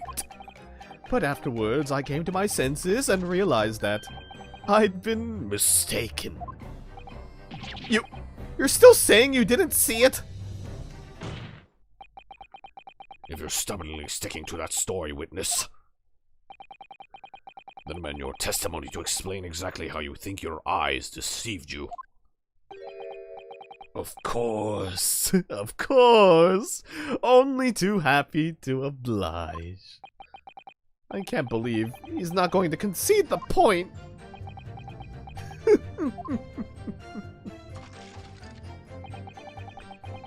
What I, in fact, witnessed was a fellow grave robber at work. What? Hold it! fellow grave robber? What the hell are you talking about? Well, I wasn't the only one busy in the cemetery that night, you know. Other body snatchers were at work. Of course, when I saw one emerging from the hole he dug, my heart very nearly stopped. So that's the terrifying sight I actually saw, you see? You're claiming it was another student on equally salubrious business as yourself. Many of the medical students would wear metal masks to protect them from bacteria during dissections. Clearly, the fellow was using such a mask to, protect his anonymity, wouldn't you say? Objection! But there's more to the story, isn't there? The article goes on to say, in the next second, a gunshot rang out suddenly from behind. The bullet pierced the resurrected man's chest, whose breaths were then stilled once more. We might assume that the sexton discovered the miscreants at work, perhaps, and fired upon one of them. If a grave digger had shot someone in the cemetery, I think it might have been rather big news, my lord. Huh, yes, well, I can only assume it was an embellishment bolted on later by the reporter. Excuse me. Oh, to spell has something to say. Madame to spells! Don't take it out on Mr. Sholmes. Oh la la, pardon? I was lost in my thoughts. Would it be fair to say that Mr. Drebber's last remark was significant to you in some way? I thought it was a little strange, that is all. Monsieur Drebber could claim this now. If you don't mind me saying, madame. what are you talking about? Well, when I met you 10 years ago at your university dormitory, you recounted to me about your adventures in the cemetery, no? Including the gunshot. Stop! You might want to watch your tongue, you know. Objection! Have a care, Drebber. That's no way to speak to a lady. Please, Madame to spells, carry on. But of course, according to what Monsieur Drebber told me at the time, it did hear the gunshot from behind him, and the bullet hit the condemned man. I said nothing of the sort! None? You were very explicit about the details? About the mask that the figure was wearing? And the blood that splattered over you when he was shot? Enough! Shut up, woman! You're making all this up! That will do. Mr. Drebber. Yes? You refute the account just given by Madame de Spells? I hope you're having fun, Dago. Kiro, welcome! I am having fun. I love Drebber so much. His animations, and then, like, I like messing around with his like, talking patterns. It's really fun. But yeah, I'm having a lot of fun. I really like this case. It's so good. I have no recollection of ever saying those things. How do you like the case 3 cat? Yeah, Trevor seems exactly like that. I was like excited. I love his music's good, his animations are good, and he's just so fucking good. I love it. Control your counsel. I will not permit baseless accusations in my courtroom. Right. Under the circumstances, I think it best that you supplement your testimony with a statement to clarify your position on this witness. Very well.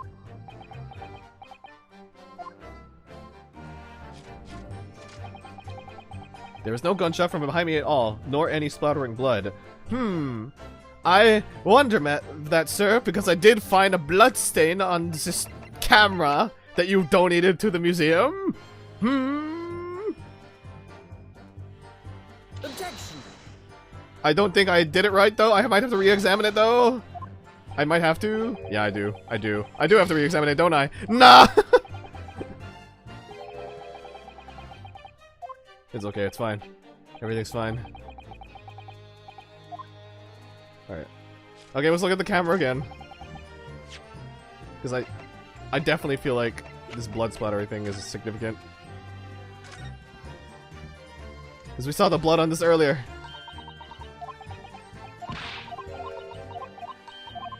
Okay.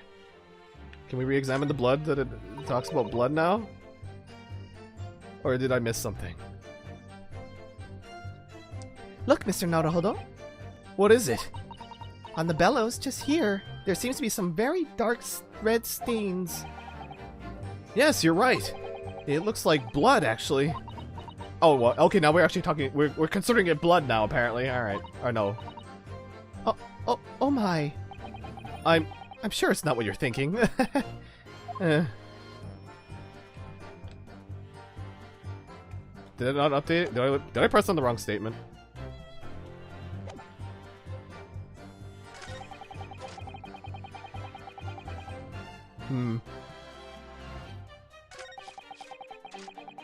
Damn.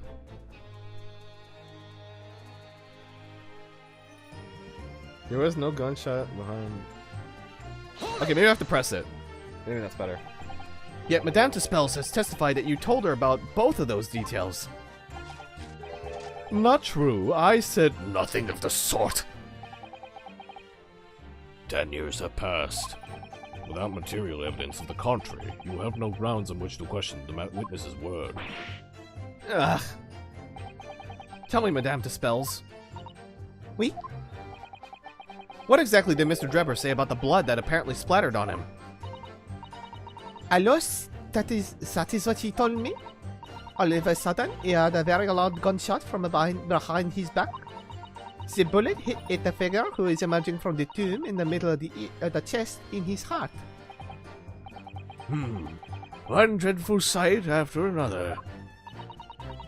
And since Monsieur Trevor was at the time facing towards the condemned man, the blood sprayed from the wound and splattered on his body. That is what he told me. So, not an experience you would ever forget, is it? Precisely, and I didn't forget. because I have already said it Never happened. in the first place. He's clearly lying. If only I had some evidence to prove it. Yeah. We can't let him win, Mr. Naruhodo. So we mustn't overlook a single detail, no matter how small.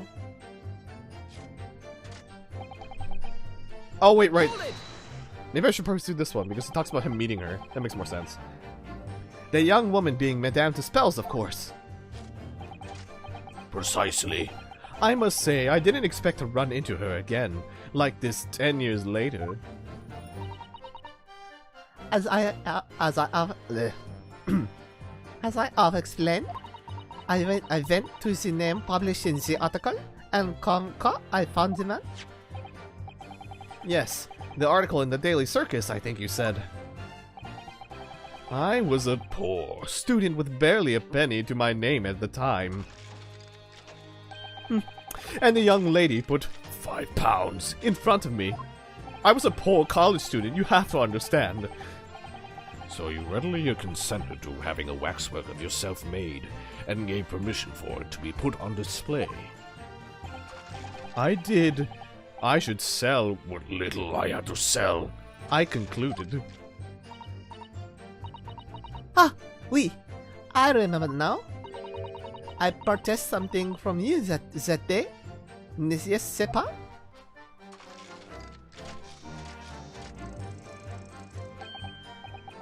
Did you? I... Can't say I remember. What was it, madame? His camera. Ah. Oh, yes! I made a point of Taking it with me. whenever I made an excursion into any cemetery. You took a camera with you, sir. To what end? To record the details of the bodies I disinterred. But I had no intention of ever visiting a graveyard again after that night, so I sold it. I see. Also, hi, JJ. But I still have it, monsieur. It is part of the special exhibit in my House of Auras. I am very meticulous about such details. It is to spell the. It would seem then that this is the very camera Mr. Drebber took with him to Lowgate Cemetery on the night in question. Yes. Interesting. Oh, okay. I see. So then it updates the camera's details even more. I see. Alright.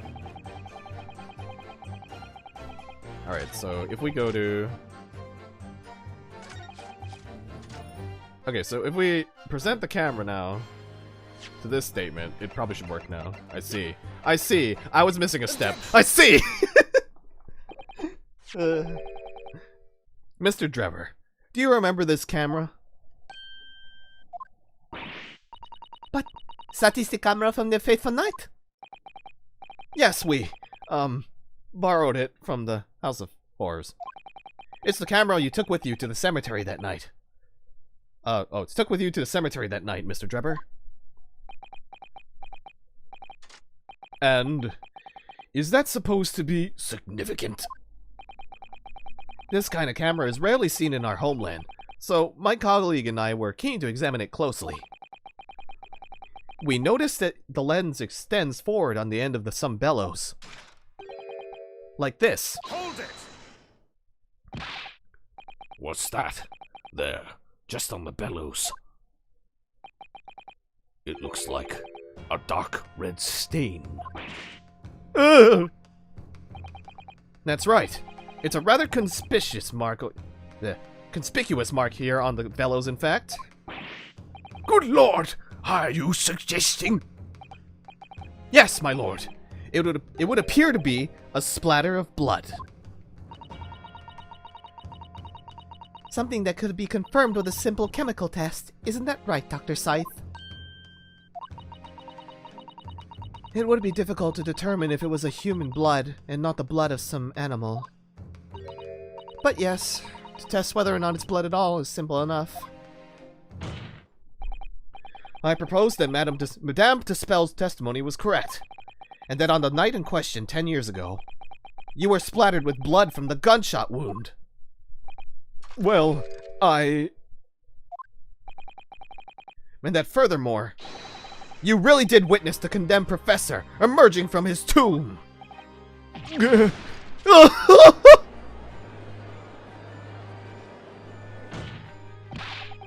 There's simply no way you could have gotten such a traumatic experience. In other words, the only explanation is that you're trying to hide the fact that you saw the professor that night. Objection! But why? Why would he want to do that? Well, not for his own gain, it would seem. Who's then? Who could benefit? Mr. Drebber is obviously lying in order to protect somebody.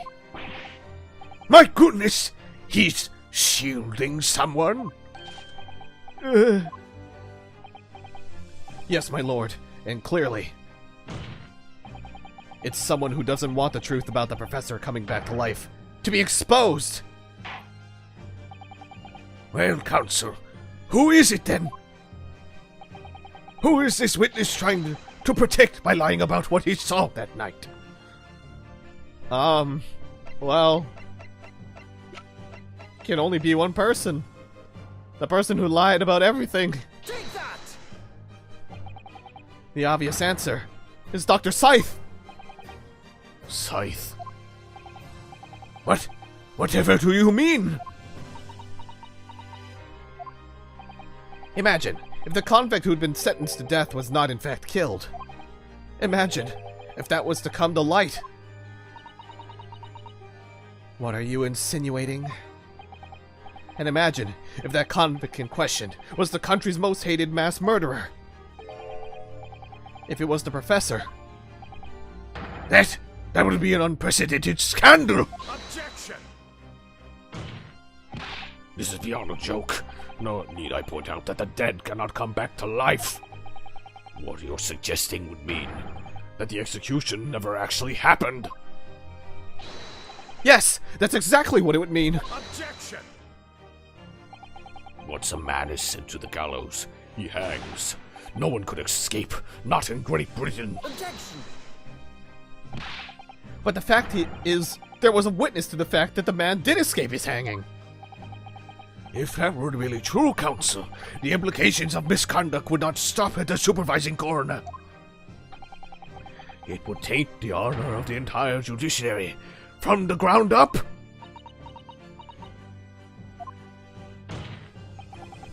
And it's exactly because of those monumental repercussions that Dr. Scythe would consent to any demand made of her by someone who threatened to expose the secret, even if that meant being complicit in a crime. You mean... I mean that Dr. Scythe wasn't collaborating in Mr. Draper's wicked scheme. She was coerced into collaborating in order to protect her decade-old secret. She switched the dead body of Mr. Asmund with the waxwork model and fabricated the autopsy report. Ah! God, this case is so spicy. I love it. God, it's so fucking good, this case. Lord Van Zeeks. Braver give my freshly filled chalice, and a whole raft of other discourtesies now. Goodness me! It's just the sort of tall tale Londoners would enjoy, I grant you. An executed killer rising from the dead, a Scotland Yard cover-up, a conspiracy at the highest levels. So let me ask you one thing. What's that? If the condemned man really did emerge from his tomb that night only to be shot in the chest, who pulled the trigger and disposed of him forever? It's your favorite? Oh, I can definitely see why, Kiro. Well, I have no idea at the moment. We have too little information to work that out at present, I think. I couldn't agree more. The Old Bailey is no place for wild fantasies. Ugh. And have you considered this, my learned Nepalese friend? Considered what? Do you realize just what a dangerous endeavor it would be to coerce this woman into such criminal activity? It's tantamount to declaring war on the entire British police force and judiciary. Quite hard to imagine to any sum of money being offered for research could warrant it. To rely on some stage deception when so much is at stake would be madness. Well, I suppose. And this was no petty crime either. The victim was murdered. A man who'd already invested money in the venture and would be instrumental in future profits too. Yes, No reason. to kill Mr. Asmund at all. Or are you forgetting that his death results in me receiving Not a single penny. the court is already aware of the contract between myself and the victim, no? There is a contract, that's very true. The motive for this case runs deep, though. I can feel it. Using threats to force the head of the forensic investigation team to cooperate is extreme. Especially for a government grant he had no guarantee of receiving in the first place. If the research grant was the aim, taking Mr. Asmund's life would make no sense anyway. Which means Mr. Drebber's motive wasn't money at all. He was trying to kill Mr. Asmund. But why? What was his motive then? Your time is up, my learned friend. I'd say you have at least And you have one last chance before the jury lose their patience with this charade.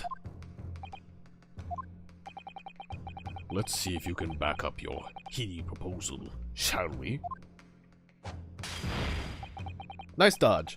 How do you explain why this engineer would throw all the caution to the wind and threaten his own country? At this point, I'm not prepared to listen to more of this outlandish conjecture without proof. So, counsel, present your evidence. Alright. Who exactly was Mr. Asmund Trevor? There's a connection there that no one's seen yet. And I'm going to have to present 2 pieces of evidence to show what it is. 2 pieces, alright. Okay. Yes, my lord. The evidence that establishes a motive and explains why the witness wanted the victim dead is right here.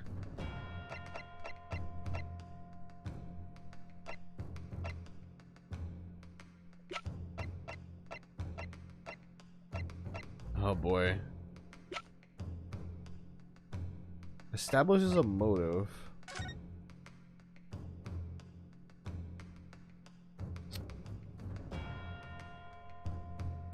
Wait a minute. Wait a minute.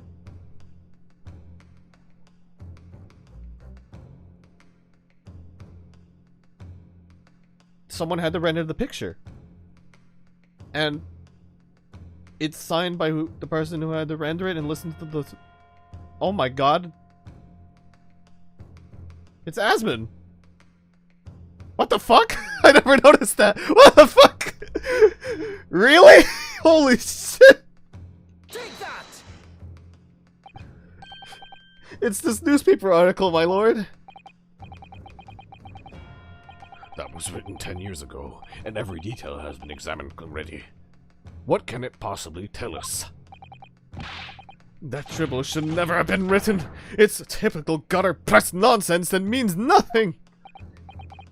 Yes, on its own, it isn't particularly significant. However, when considered alongside another piece of evidence, it will completely explain your motive for wanting Mr. Asmund dead. What other evidence? Counsel, you will present your supplementary evidence without delay.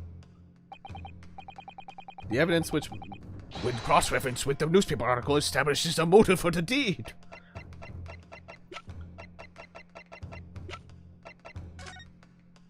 Okay, so the only proof we have here is that this is a signature that says Asmund, but we don't necessarily know that's the same guy because it just says Asmund. We don't have his first name there. But we do have a matching signature on this, so time to check handwriting. It's this contract, my lord. Mr. Drebber, this is the contract you signed with Mr. Asmund. Yes, That's right. the very document, in fact. That proves I had... No reason to kill the man. No, I'm afraid not. What? There's something very significant that this newspaper article and the contract have in common. Really? And it's that common link that shows very clearly why you were determined to kill Mr. Adi Osman.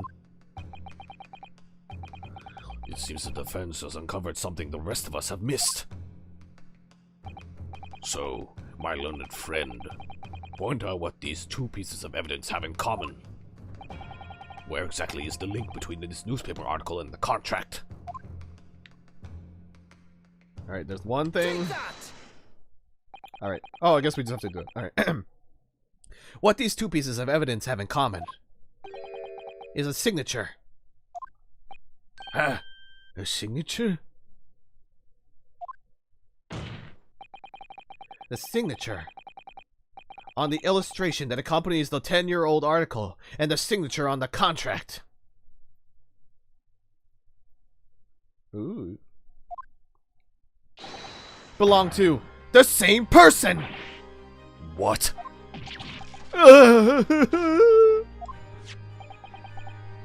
As the court has heard, this illustration was drawn 10 years ago by the newspaper reporter who found Mr. Drebber and interviewed him about his ordeal. If you look closely, the reporter's signature can be seen in the bottom right corner of the drawing. Oh, it's an O. I'm dumb. For Audi. Odie. Audi? Odie. Whatever. And if you look at the contract here, which was signed between the witness and the victim last year, you can clearly see Mr. Asman's signature at the bottom. Let me see that now. Good Lord, yes! They're identical! In short, the journalist who drew the illustration and wrote the article published about Mr. Drebber 10 years ago was the victim of this case, Mr. Audi Osman.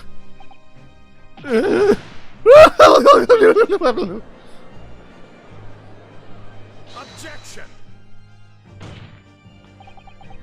I'll explain to the court why.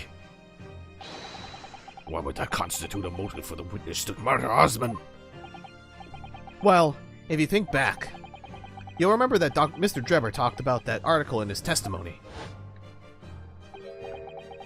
Grave robbing, you say?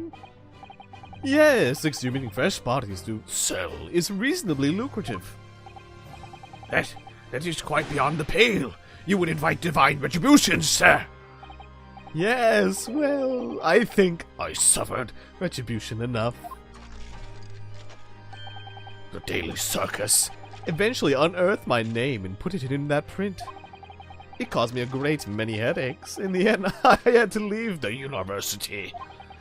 That was the only paper with the bad grace to identify me unambiguously, I might add. Then I gave up on my dream of becoming a scientist, and it was all because of that newspaper article. Basically, he's saying he got cancelled. At the time, you were a student of the University of London who dreamt of becoming a scientist. However, this single newspaper article changed your entire life.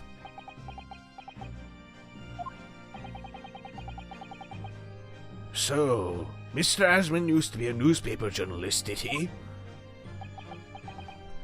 He did, my lord. In fact, it's a widely held belief that Asman managed to position himself at the heart of his criminal network, thanks to the many dubious connections he made during his time as a reporter. So you had to give up on your dream and leave university. You lost everything. Eventually, you found yourself working in the field of science, but only in the shadows. And all because of that article, written by Mr. Asman. Enough!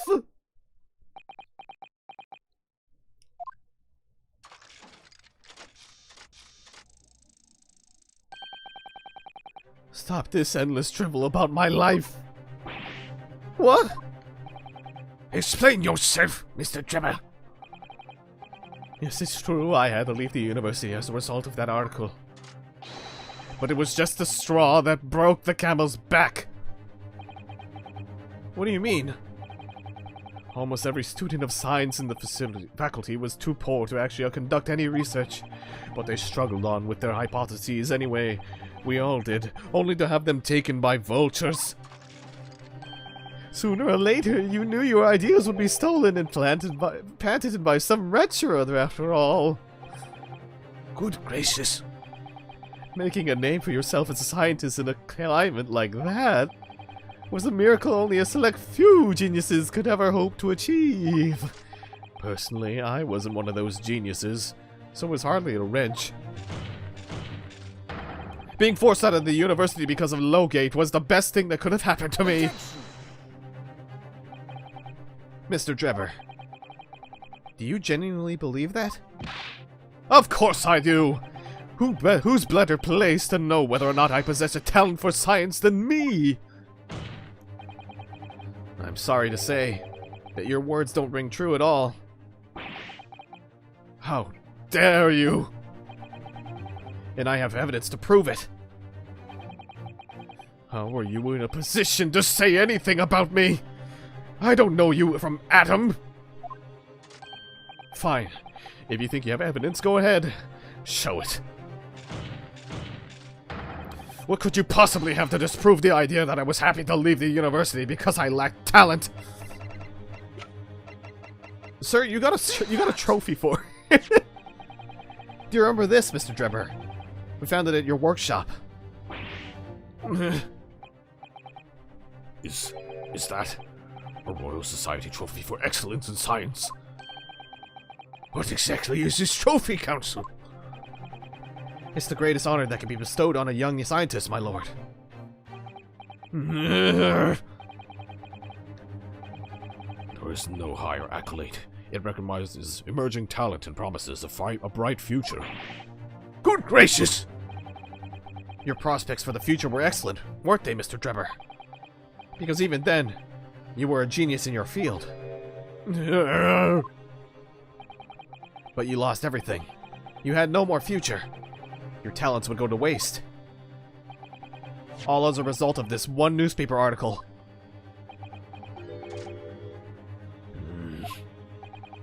I don't know when you realized who Mr. Asman was, but when it dawned on you that he was the same journalist who 10 years ago ruined your life, it's abundantly clear that you had no intention of forgiving the man.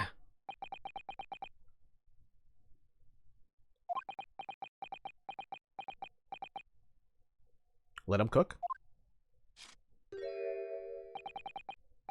The truth is... Finally, he's going to fold.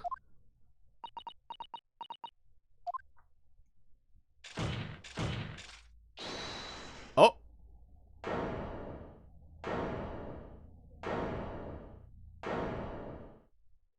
Oh, it was her. Oh, no.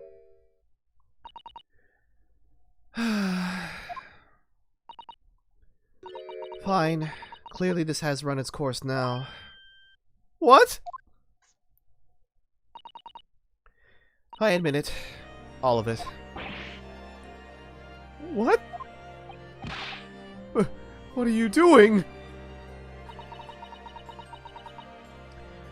It's exactly as the Japanese man said. I was coerced into going along with this man's plot to murder the victim. On the condition that he kept my dirty secret from 10 years ago. No. Good Lord!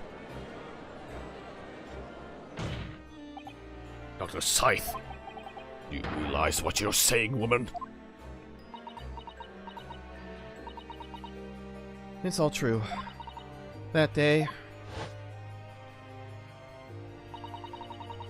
when I arrived at the Crystal Tower and saw the birdcage, my heart nearly stopped beating.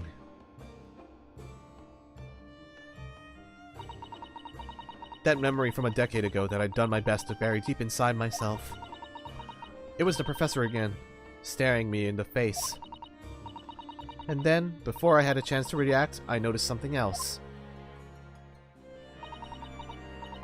There was a note tucked inside the model's jacket.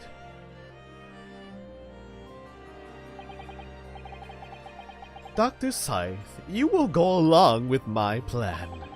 From someone who knows the truth about what really happened that night, 10 years ago.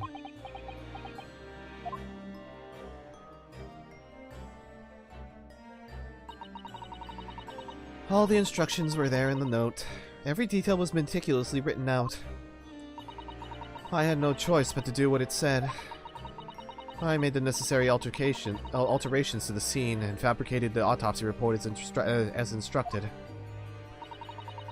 There was really no other choice. It had to be done to protect the judiciary. I can only apologize now.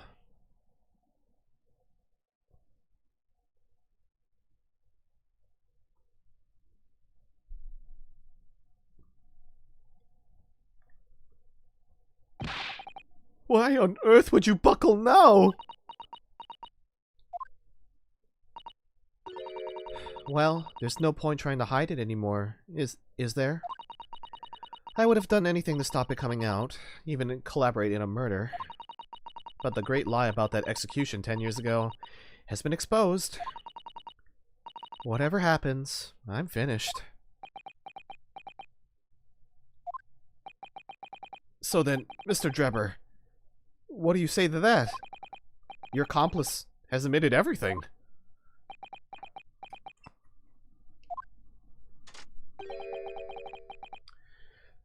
Surely it goes without saying. You admit your part in it too, then. I admit nothing! At all. Oh my god, he's stubborn. What? Have you forgotten that the kinesis machine was ripped to shreds by an explosion? Short of me admitting to a crime, there's really no possible way for you to prove I did anything wrong. No!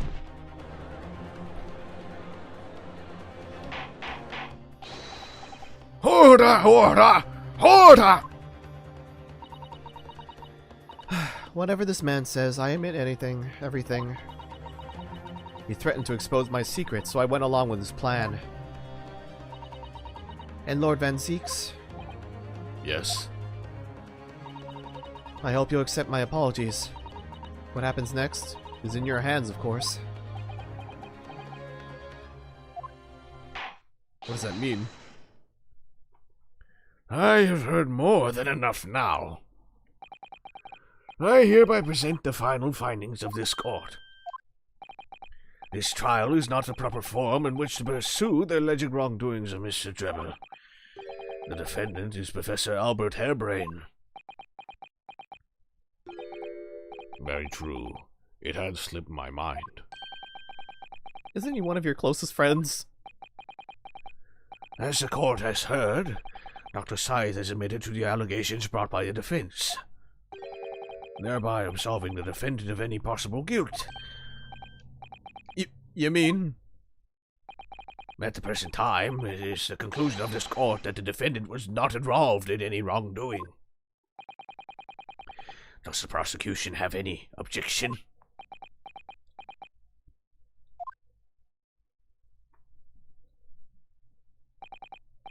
None, my lord. Oh, congratulations, Mr. Naruhodo. You've proven Professor Hairbrain's innocence. Without further ado, then, the adjudication. Unless the prosecution or defense have any other matters to discuss.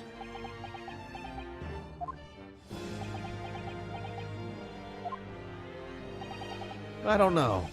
This doesn't feel quite right. Why did Dr. Scythe suddenly admit to it like that? Is everything alright, Mr. Naruhodo? Like you said before, the way the trial is set to end now, the judge will certainly deliver a verdict of not guilty. But is that really what we want? What the defense should be pushing for now is...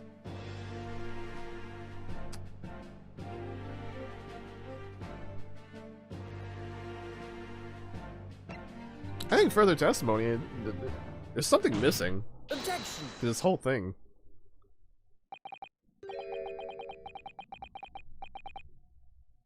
The defense objects to the trial ending at this time, my lord. I beg your pardon?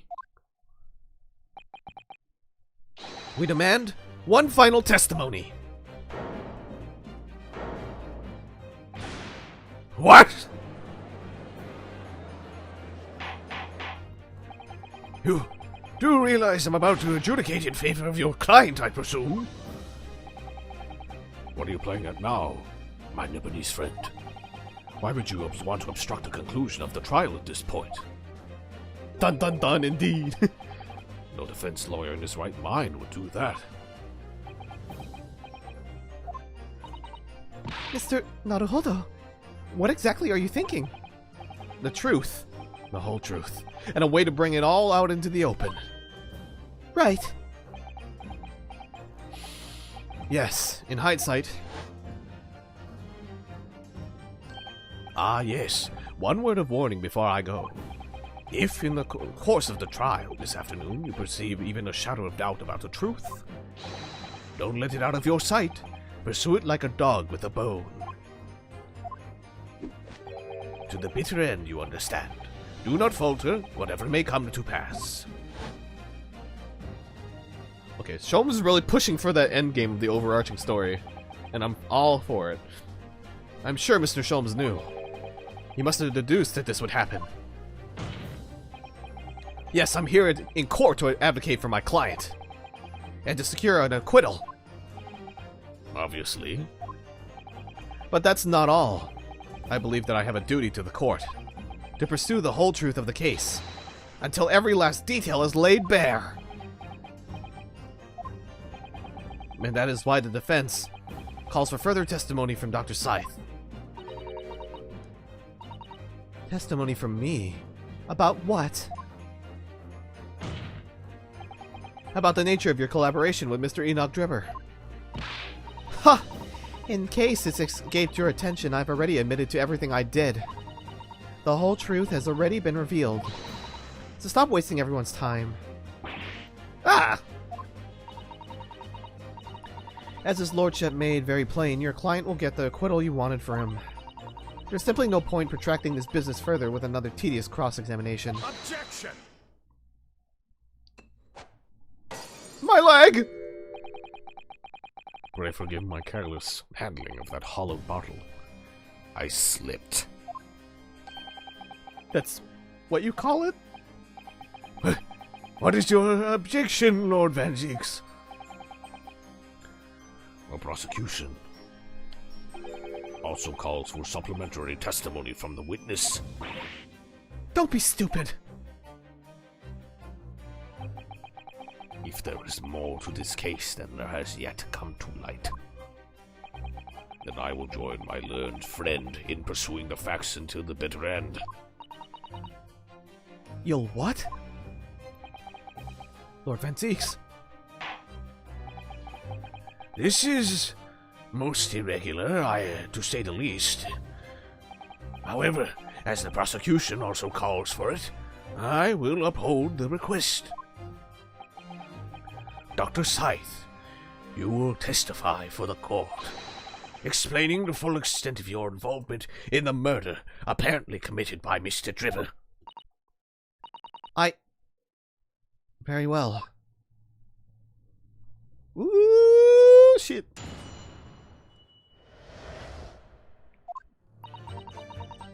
It all began at the scene when I saw the waxwork and the note tucked inside its jacket. The actual body of the victim, as indicated in the note's instructions, was beneath the experimentation stage. The body had to be arranged in certain ways to implicate the defendant, which was my job. I enlisted the help of the entire forensic investigation team to arrest the scene appropriately. The truth about the execution 10 years ago is a state secret of the highest level. I had to protect it.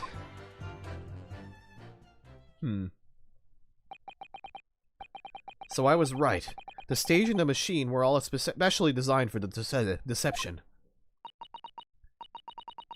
So it seems. And all meticulously prepared. You did well to see through it. You're a very shrewd boy. So kind of you to say. And what about this autopsy report, then? All I did was record the location of the body as being in the Crystal Tower instead of under the stage. That's all? That's a terrible corruption.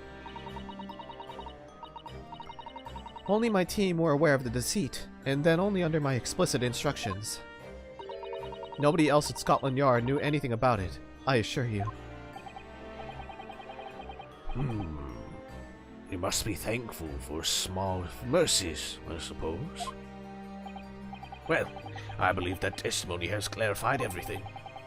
There's no particular need for cross-examination, I would say.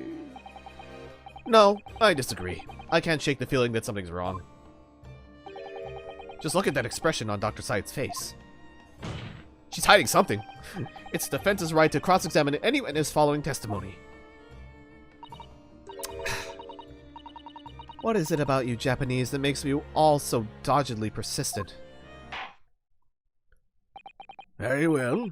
If you so desire, Consul, proceed with the cross-examination. Yes, my lord.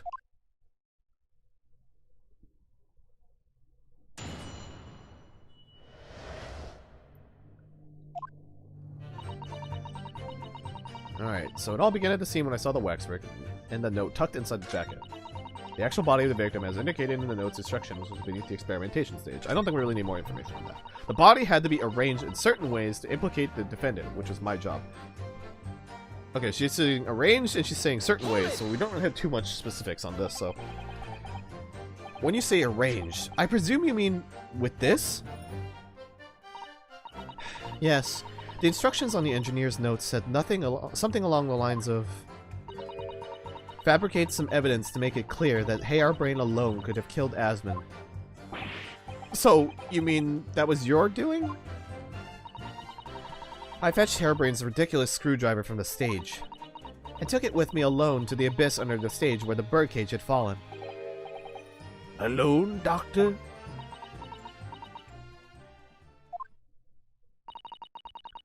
I didn't feel it would be appropriate to involve anybody else in that particular part of the deception.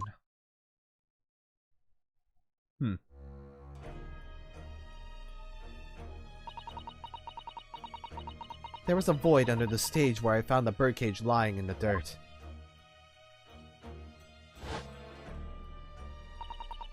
I approached it, leaned down, and slowly opened it up. Then I took the screwdriver in both hands and plunged it into the man's chest.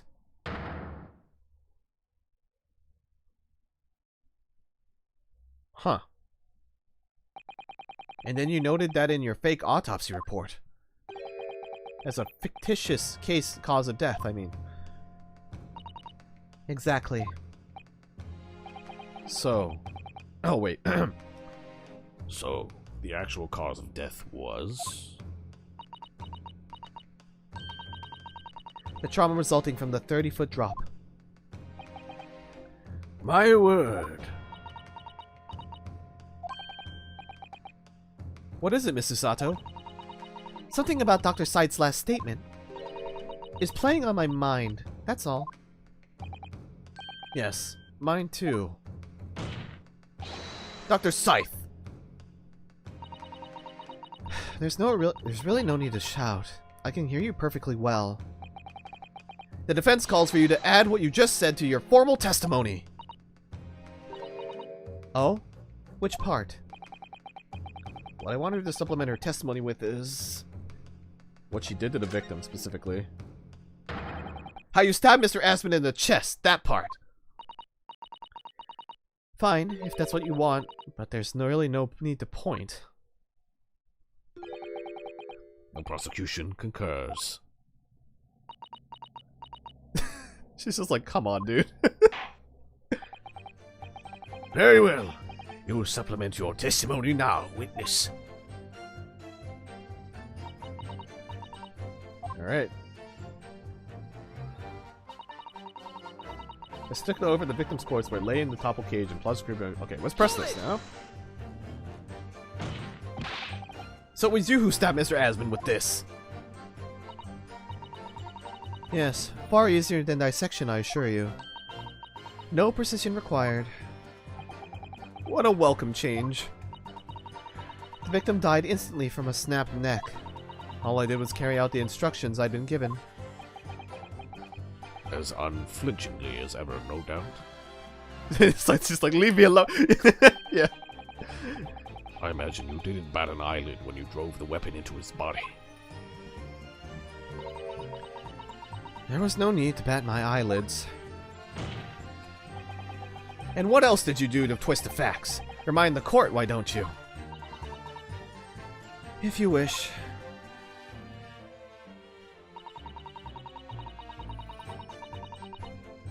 Okay. Plunge the screwdriver into his chest.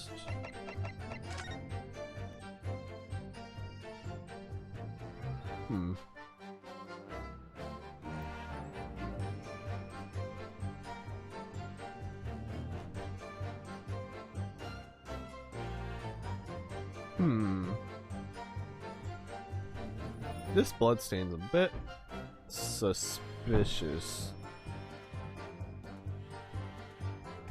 Cause like, if she stabbed him after,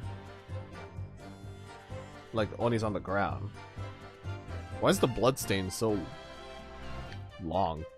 You know?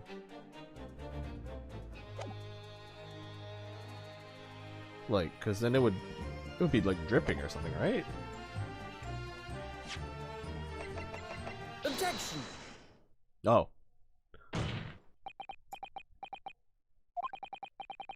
I've got a nasty feeling that this inconsistency points to an extremely uncomfortable truth. What on earth is the matter, Counsel? Have you lost your tongue? Nice job. Thanks, Kiro. I apologize, my lord. Dr. Scythe, in that last statement of yours, there's just one point. That seems to defy explanation. Out with it, my learned friend. There's an obvious inconsistency between your description and this photograph, which shows the victim in the birdcage following the events that led to his death. Objection! The court has already examined that photograph in depth. There's nothing new we can learn from it. Objection! Yes, we have already considered it. That's true. But we now know the facts to be different. What do you mean? I believe we should let the defense explain. Where in the photograph would we see the alleged inconsistency with the witness's statement? Take that! Look closely at the bloodstain on the victim's chest. It clearly extends in a downwards direction towards the man's feet. And why is that significant, Counsel? If the victim was stabbed moments before the kinesis machine was set in motion, that's entirely expected. Ah! Of course. No, that's not what happened. Exactly, my lord. Dr. Scythe made it very clear in her testimony just now that the point at which she stole Professor Harebrain's screwdriver and stabbed the victim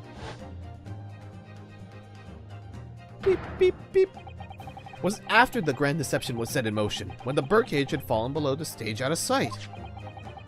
From the shape of it, it's clear that the birdcage would have fallen on its side after the 30-foot drop. And if the victim had really been stabbed whilst inside the birdcage in that position, the blood from the wound would have spread out equally in all directions. For it to have formed the longitudinal appearance we see in the picture, it's inconceivable. Oh wow, she's like really, like, oh fuck, you figured that out. Given that the victim's blood sped vertically downwards from the wound, it must be the case that when you stabbed Mr. Asmund, he was standing up. In short, Dr. Scythe, your latest testimony was a total fabrication. Time for you to update the Toaster report. Good one, good one. I knew it.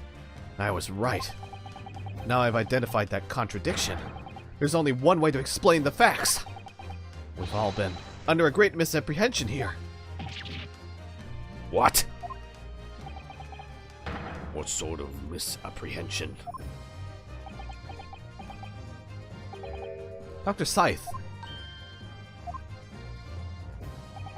you claim you were coerced into helping Mr. Drebber as a result of the note he left in the waxwork.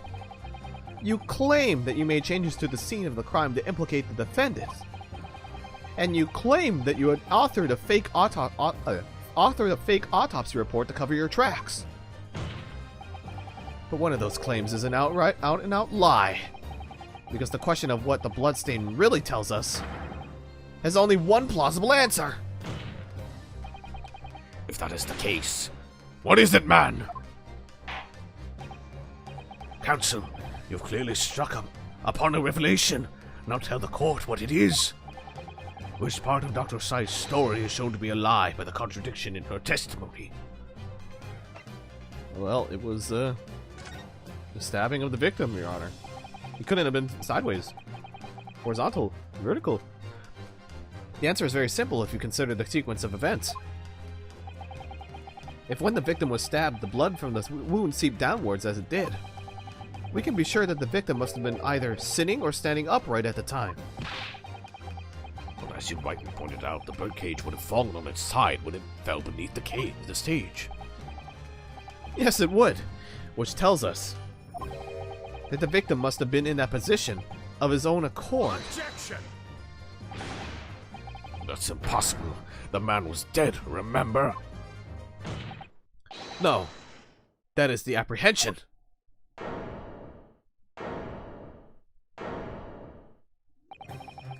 When the birdcage fell from the stage into the void below, it must have hit the ground with considerable force.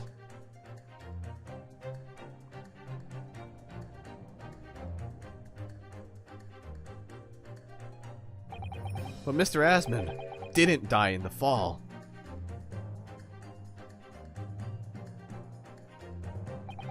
He probably lost consciousness for a while, but when he came around, he got to his feet to climb out of the cage. Just as Dr. Scythe appeared.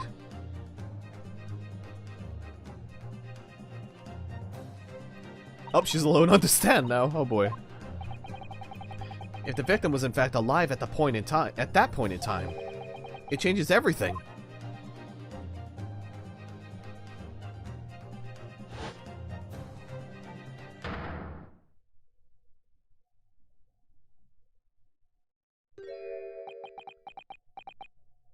Ah. Ah! Mr. Asman's killer wasn't the defendant, Professor Albert Hairbrain. Nor was it the master behind the stage trickery, Mr. Enoch Drebber. It was you, Dr. Courtney Scythe!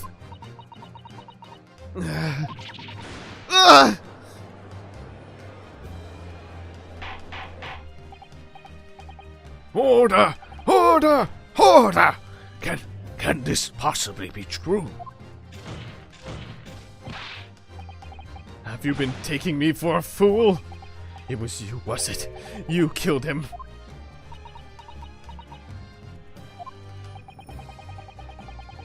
You hoped by admitting to being an accomplice in Mr. Drebber's scheme, the trial would end.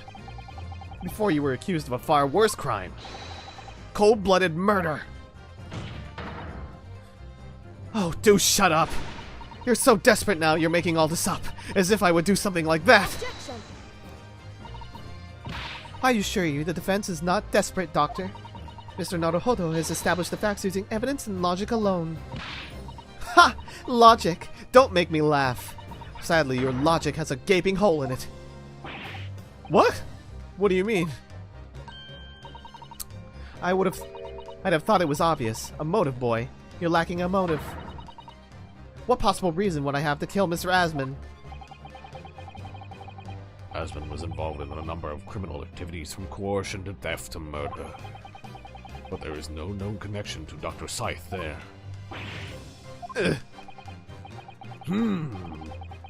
I'm rather relieved to say it does seem somewhat far-fetched. True, there's no obvious motive, but there's still something in the back of my mind. I feel I'm sure I've seen something somewhere that hints at why the coroner might have done this.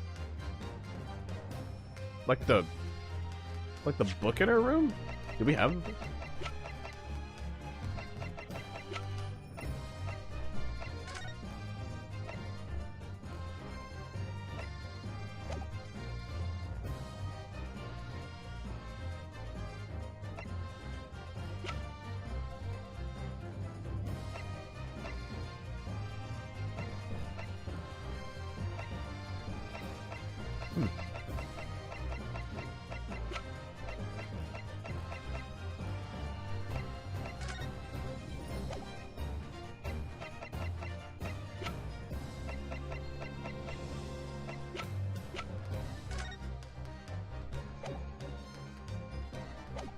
I guess we'll see. Yes, I might have tampered with the crime scene and concocted a fake report. But murdering someone for no reason is a very different story. Objection!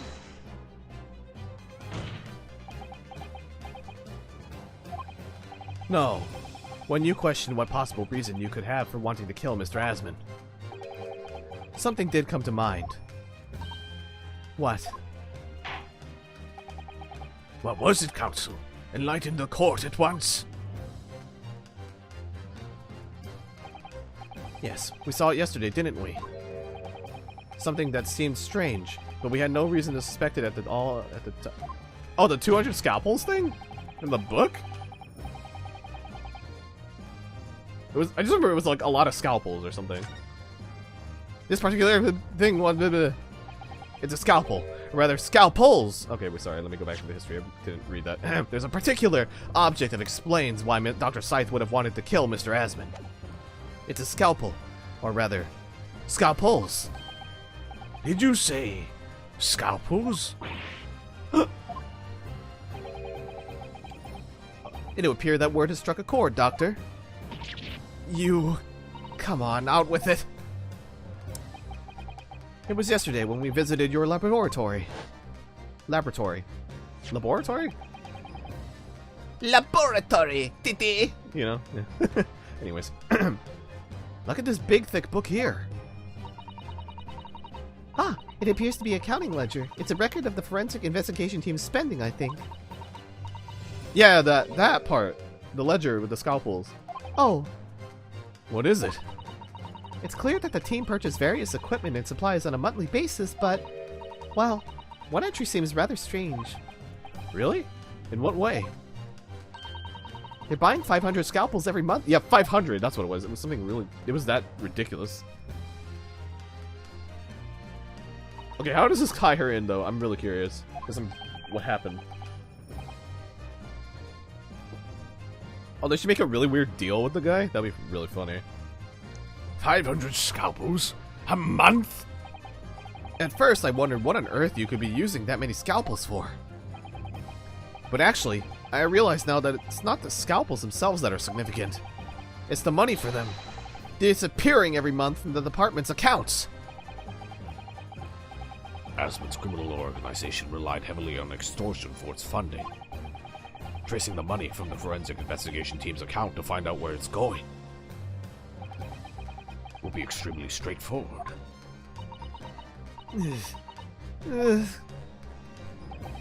10 years ago, when Mr. Asmund was still a journalist and wrote this article about Mr. Drebber, he may well have stumbled upon information as he was researching the story.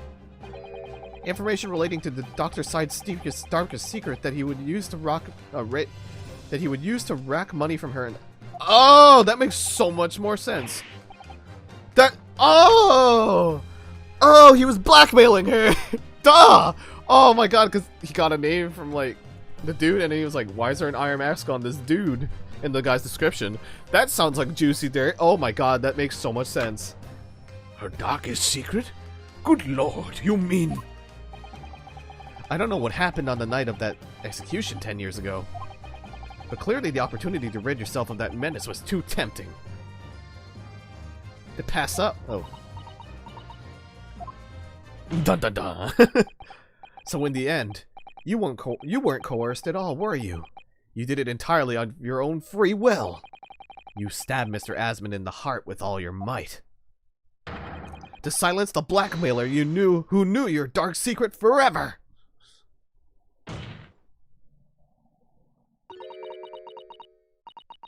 You'll never understand. None of you.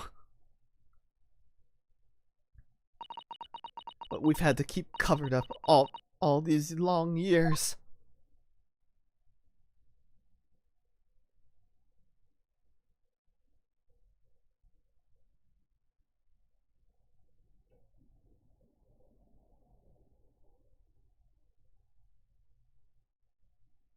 Oh my god. Damn. As very little of the machine remains after it was ripped apart by the bomb. The truth of this case can never be properly established unless you speak out. And if you decide not to, it's very possible that Courtney Scythe will escape punishment for her crimes. Please, sir, own up to what you've done and tell the court the truth about what happened. Yeah, I mean, at this point, you're pretty much an accessory to murder versus, like, being the actual murderer, so... And also attempted murder, I guess, but... You know...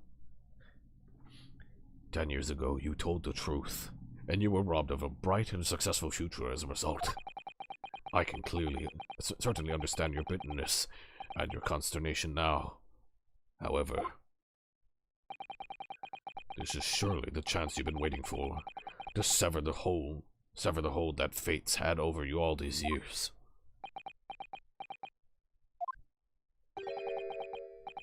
Super high voltage instantaneous kinesis.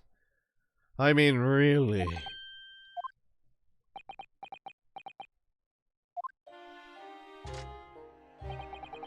It's the addle-brained mock scientists that are the worst, you know. They don't recognize the fact that they don't have talent. They can't even get that right. And so they end up chasing impossible dreams, having unbridled faith in their abilities. They go on and on about their wonderful hypotheses, their stupid eyes shining like a little child's. They make me sick! I can't abide their foolishness. Careful, Mr. Trevor.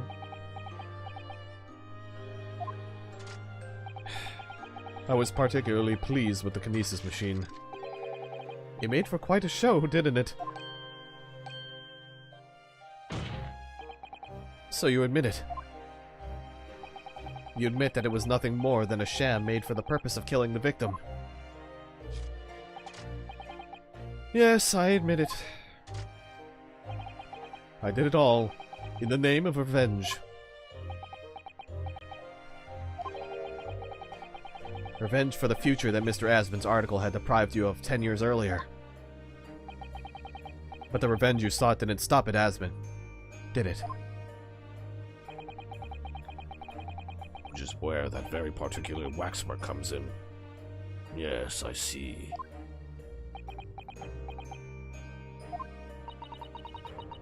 The condemned convict that you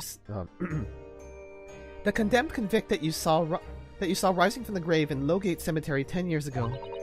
Your account of those events was all true. Then obviously Scotland Yard couldn't afford to acknowledge what had happened. Even if it meant discrediting a bright young man and crushing any future career he might have had. So your plan required that you abduct that particular waxwork model, in order to exact your revenge on Scotland Yard as well. Or on Dr. Scythe, to be precise.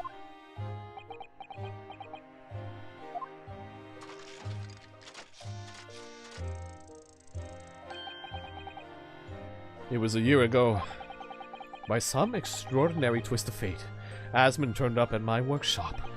He didn't remember who I was, of course. He just wanted to employ my services as an engineer. And he happened to have a paper with him. An article on the front page caught my eye. About the coroner who handled that bogus autopsy, being appointed head of a new forensic team. When I learned that news, my cognitive processes started to devise the plan. What a horrid tale. He robbed me of my future, so I wanted to use that man's own wiles against him, for revenge.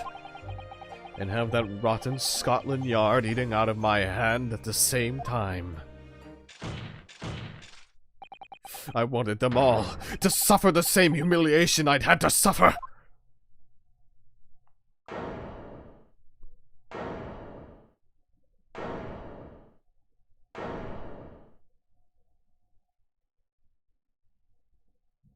Man, what's such good motivations.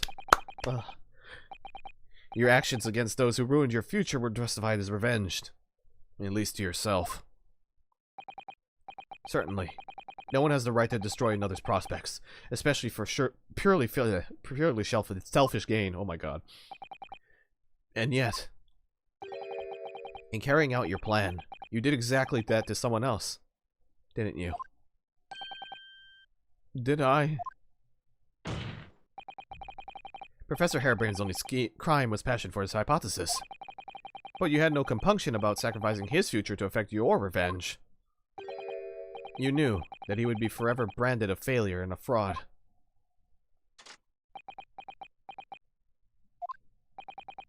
Perhaps life treated you unfairly 10 years ago, and others' misconduct left your life in tatters. But remember this. Your own actions resulted in exactly the same thing for another perfectly innocent young man.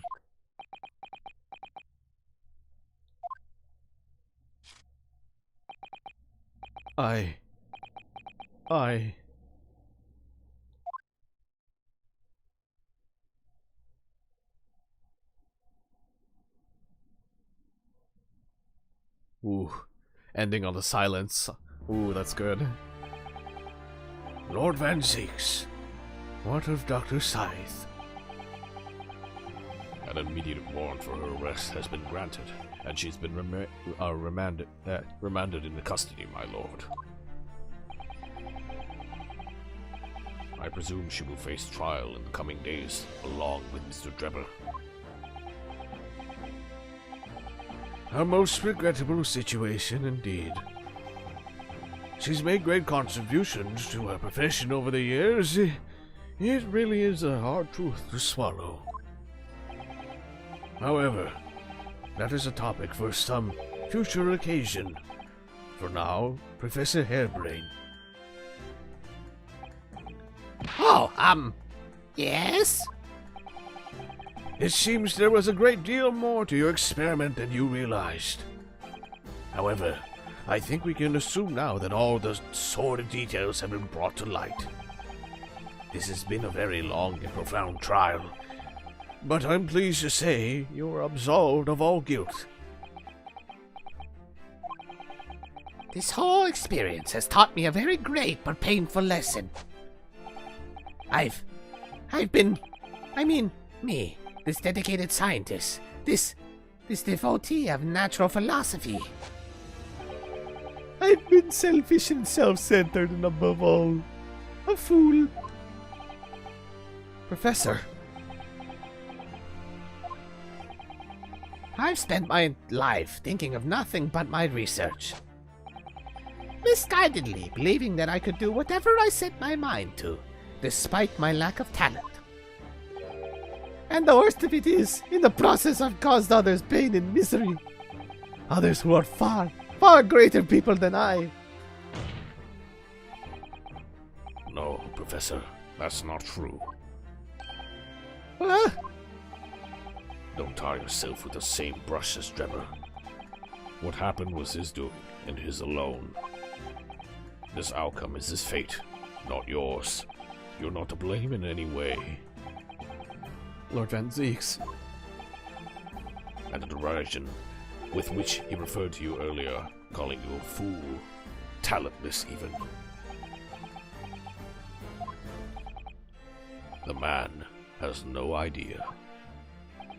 To believe in yourself and work your fingers to the bone, to realize your dreams, that's laudable, not laughable. Van Zeeks is helping out his bud. What a guy. No one has the right to deride another for such choices. Oh. Thank you, Barak. So, ladies and gentlemen of the jury.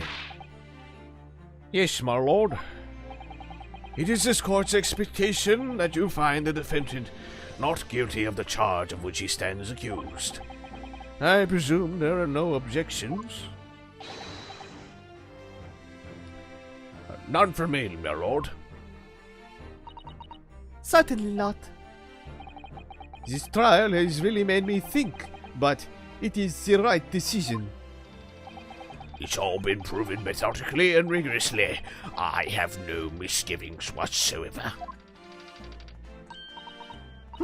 What's that? It's done, is it? All over? I don't know what's coming from the yard these days. I don't recognize the place. Such good character development in this case, right? Oh, it's so good. Very well. In that case, I hereby pronounce the defendant not guilty. Yeah! Woo! Yeah! Confetti! Woo! Fireworks! Yeah! Woo!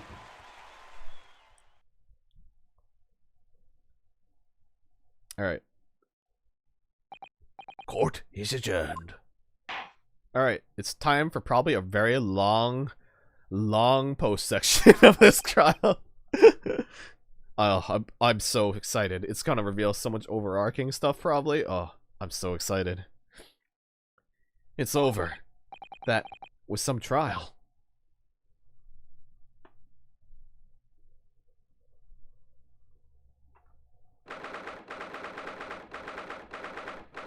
Alright. Got all that congratulations at the end. Professor, what a splendid outcome, isn't it? Oh, it is, it is. Congratulations, Professor Hairbrain. Mr. Naruhodo, Miss Susato, I am truly beside myself with gratitude. How can I ever thank you enough? I'm just glad it's all been cleared up, that you realized you were caught up in a bad situation. Right now, you know, if I had that research grant money, I'd give the whole lot of it to you. Every penny. Well, that's very kind, but I'm just a student, so... We don't need any financial reward. Your acquittal is more than enough. Oh dear. Oh, what can I do? Aha! How about this? As a memento. The paper about my hypothesis is inside. Well, just as a memento then. Thank you. I've been wondering, Professor. What are you going to do now? Oh! Oh my, yes. What am I going to do? My hypothesis and my great machine lying in ruins, But still, it's been too long since I was last in London, so perhaps I'll enjoy some sightseeing.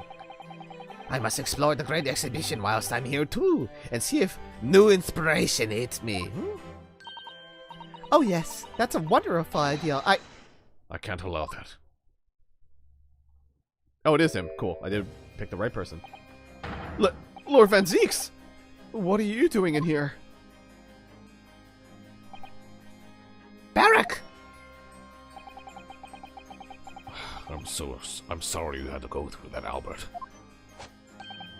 Well, if I'm honest, it was very terrifying. You were like a great demon behind your bench there, snarling down on your prey. You're one of the few true friends I have. I couldn't leave it to anybody else to handle the prosecution or the defense. Sorry? Or the defense? Did I just hear that right? I always knew that you had my best interests at heart. Don't worry. How about you show me around while I'm here in town, you know? It's been a long time since we left university. We have a lot to catch up on. Listen, Albert. In a few days, your acquittal will be made official. When that happens, you must head straight to Dover. I'll accompany you. What? From there, you'll cross the channel and make your way back to Germany. I've already purchased the tickets.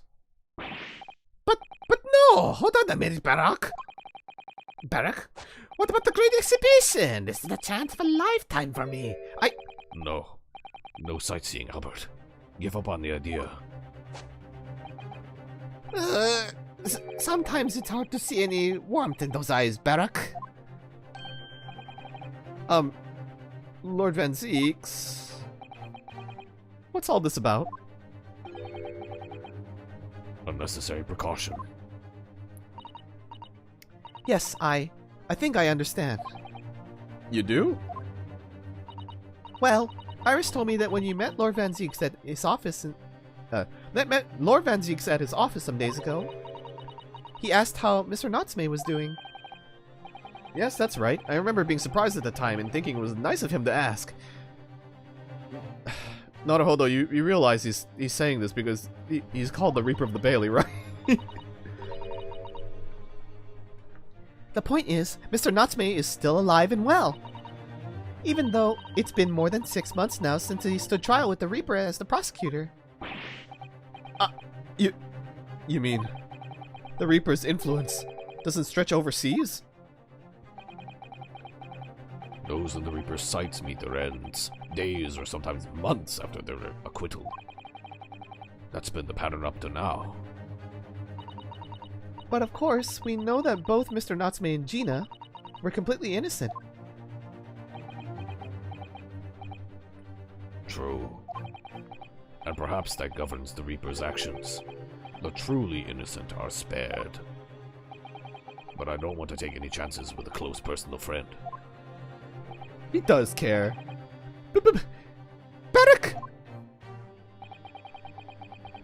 Like the mustached Nipponese, this man should leave the country without delay. That's why I'm packing him off to Germany at once. Right. Does your friend-shaped package get any say in it? Goodness, was this your intention all along then, Lord Van Zieks?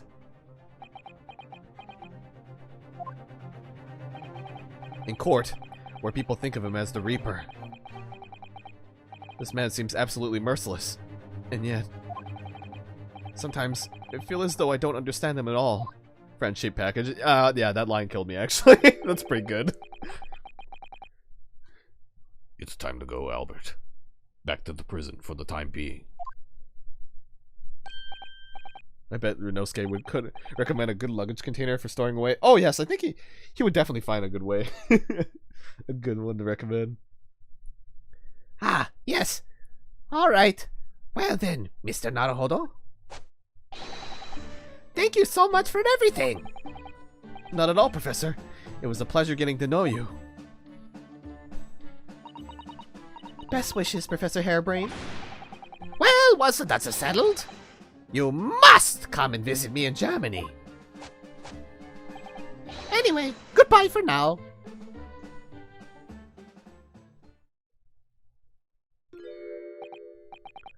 Now, my Nipponese friend. Oh, yes? I thought you'd gone too. We have matters to discuss. Can you spare me some time? You want to talk? With me? I'll be waiting in the courtroom in 10 minutes. Are we gonna look at the wax figure? Is that what's happening? Well, that was strange. For some reason, I didn't get that sense of impending doom as he walked away this time.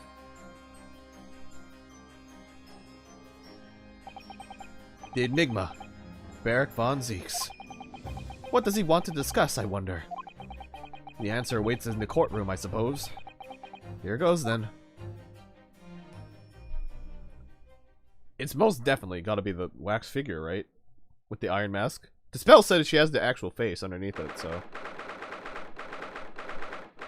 Be careful to not get inside any carriages inside the courtroom. Very good. Very good advice. Don't want to end up like a certain Irishman. So, are you satisfied? You saved a guileless scientist from great injustice. Yes, I think so. I'm relieved at least that the man's innocence could be proven. Anyway, I imagine you've been wondering where my animosity towards you Nipponese comes from.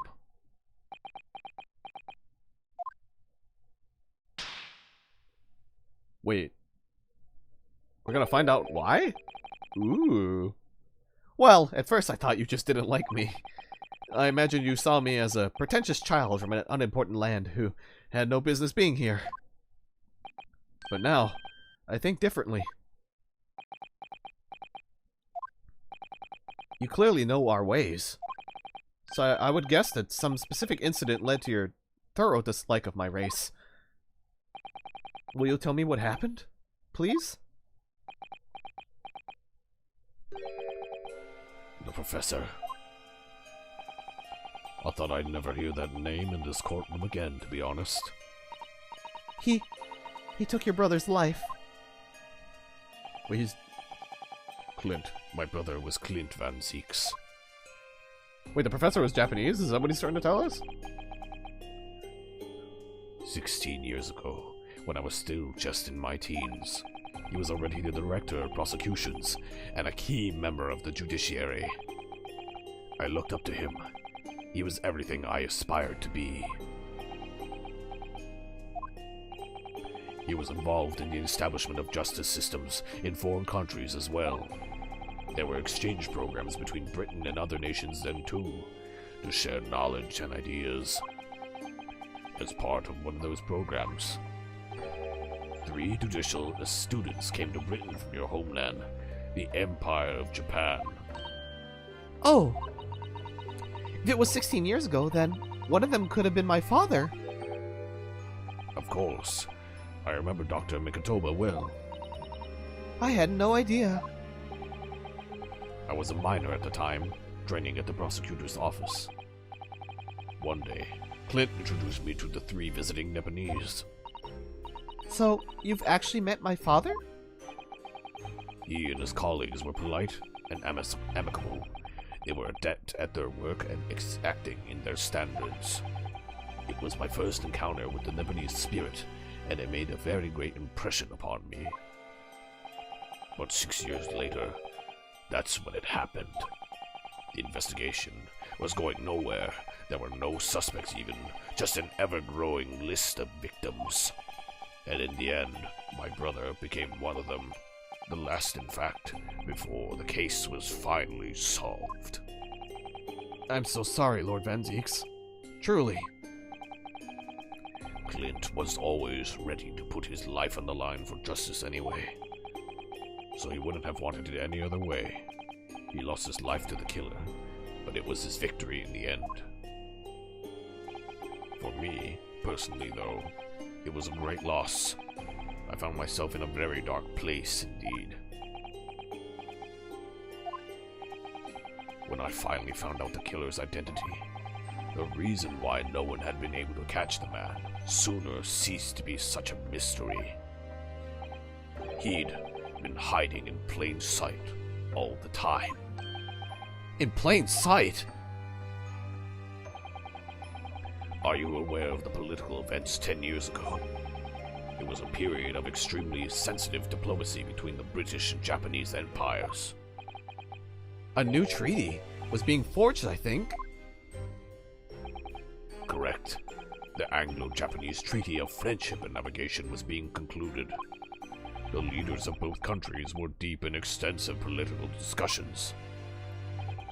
Which is why this particular killer's appearance in court was conducted as a closed trial. If the British public had known the identity of the killer, not only would the treaty have been in jeopardy, but our 2 nations could very well have ended up at war. What?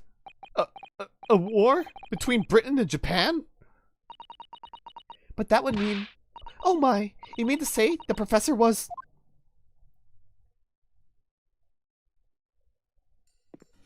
Oh my god, it's When animated. the trial reached its conclusion earlier, I thought to myself, yes. Man, I it's make his time. voice so much deeper than actually. Time for you to come face to face Be careful. with this hideous monster. I borrowed the key for the mask from the proprietress of the Waxwork Museum. So see for yourselves now. Confirm it with your own eyes. The truth that's been hidden this past decade. That's been hidden this past decade. No, I don't think I can hit that tone very well.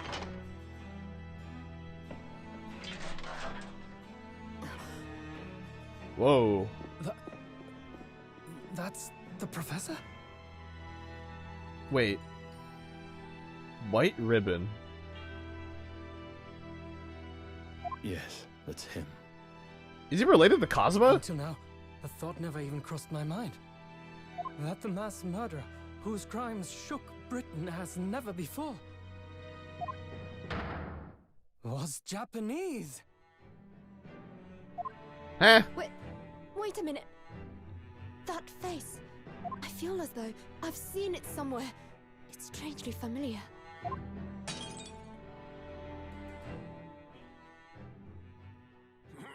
Oh no, he's drunk. I mean,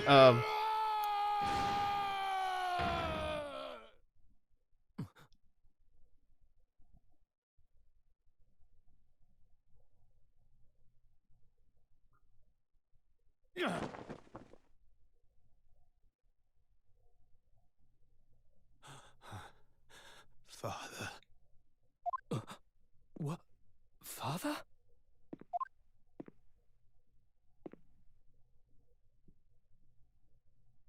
he really is your dad?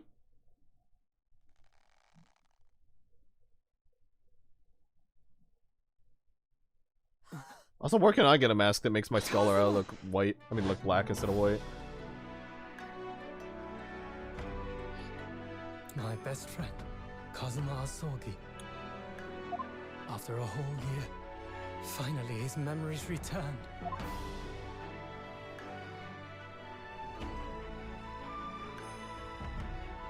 Is the boy? As he stood there before me. I'm glad that they have this scene completely voiced because, my God, it's needed.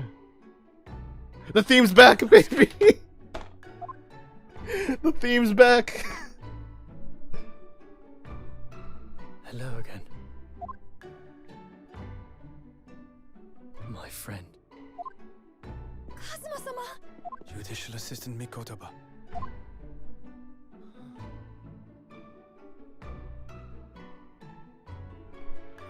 It's been a very long road. Thank you. Thank you for guiding my friend here when I could not. It was an honor.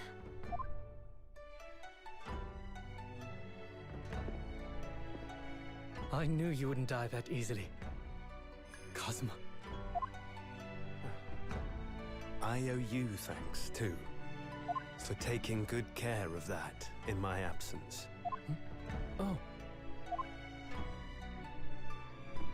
Say the line. Say keep it. great blade of the Asogi clan. Passed down Say the through line of keep it. generations. It fits you more or something. Do it. I dare you, Kazuma. When we left Japan, this sword was at my friend's side. Oh my God. A Japanese man's katana is his soul, and he couldn't be parted from it. But then, when the incident happened, it was Susato-san's wish that I inherit the sword, and I've kept it with me ever since, along with my memories of the friendship we shared.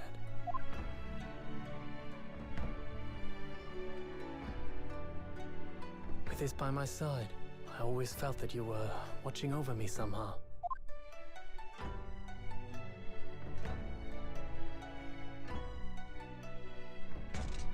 Oh, he took it.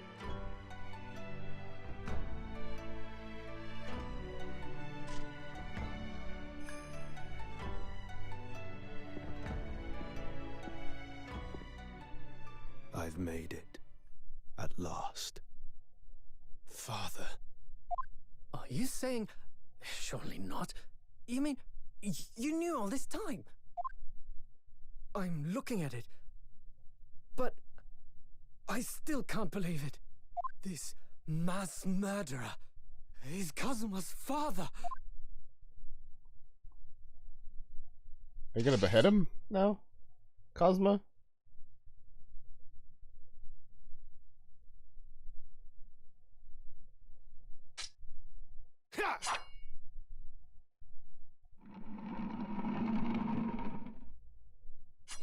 Or that. My God. Kazuma-sama.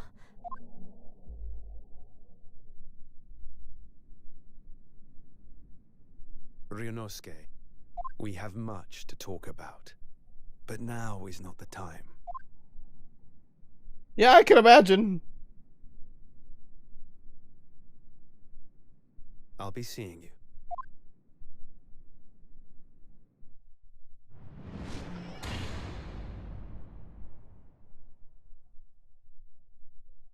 Oh God, Dispel's not gonna like All this. Kazuma said. Before he turned and left us there, in the courtroom.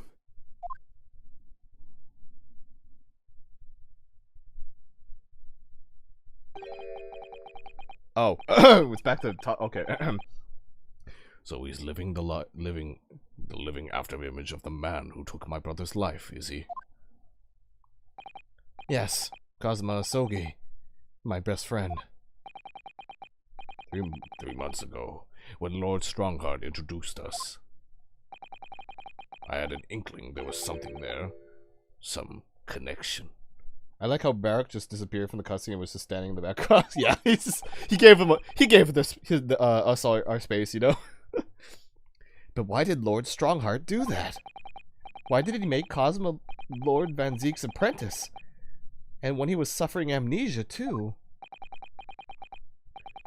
The man was apprehended, even executed. But his legacy just won't die. That's the sad truth. Anyway, that's all I had to say. I thank you for meeting with me as I asked.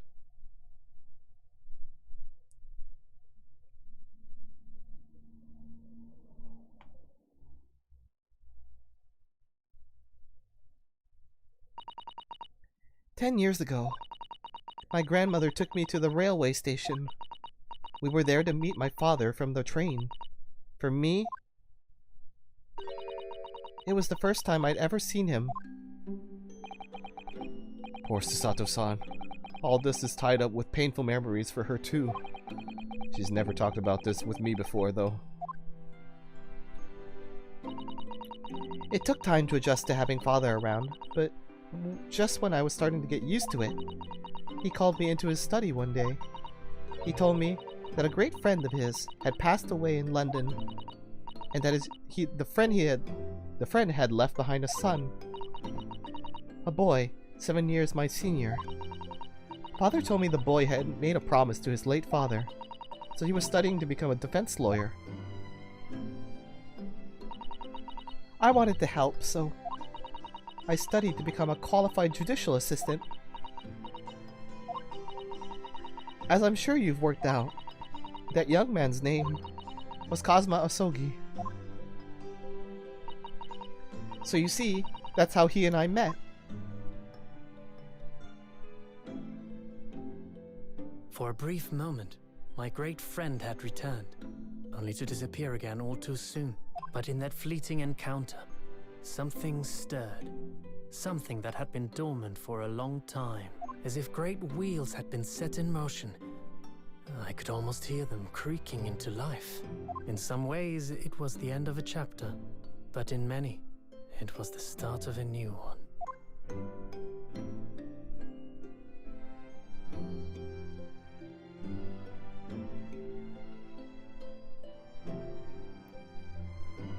Oh my god. That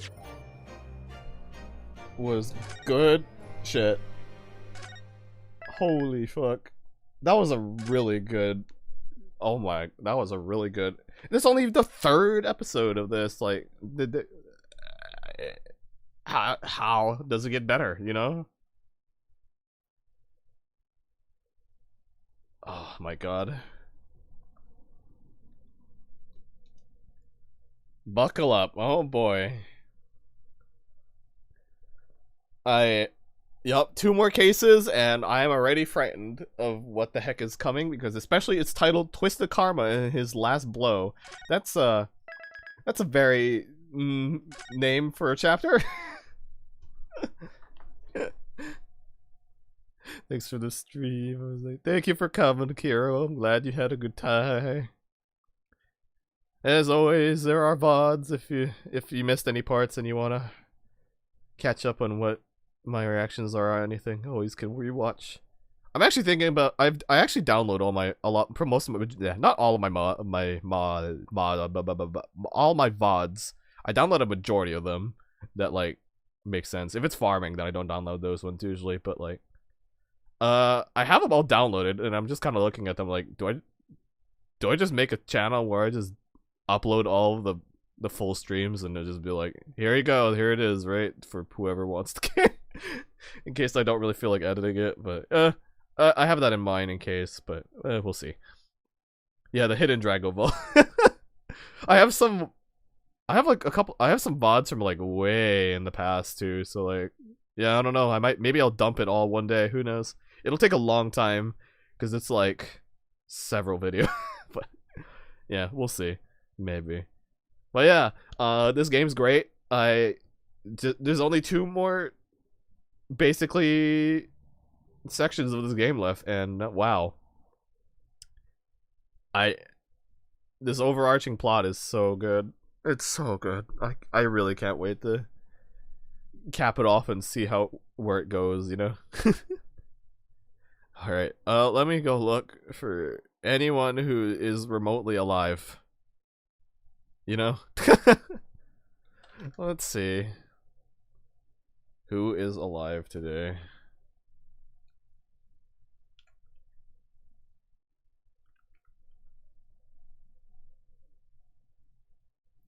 Let's see.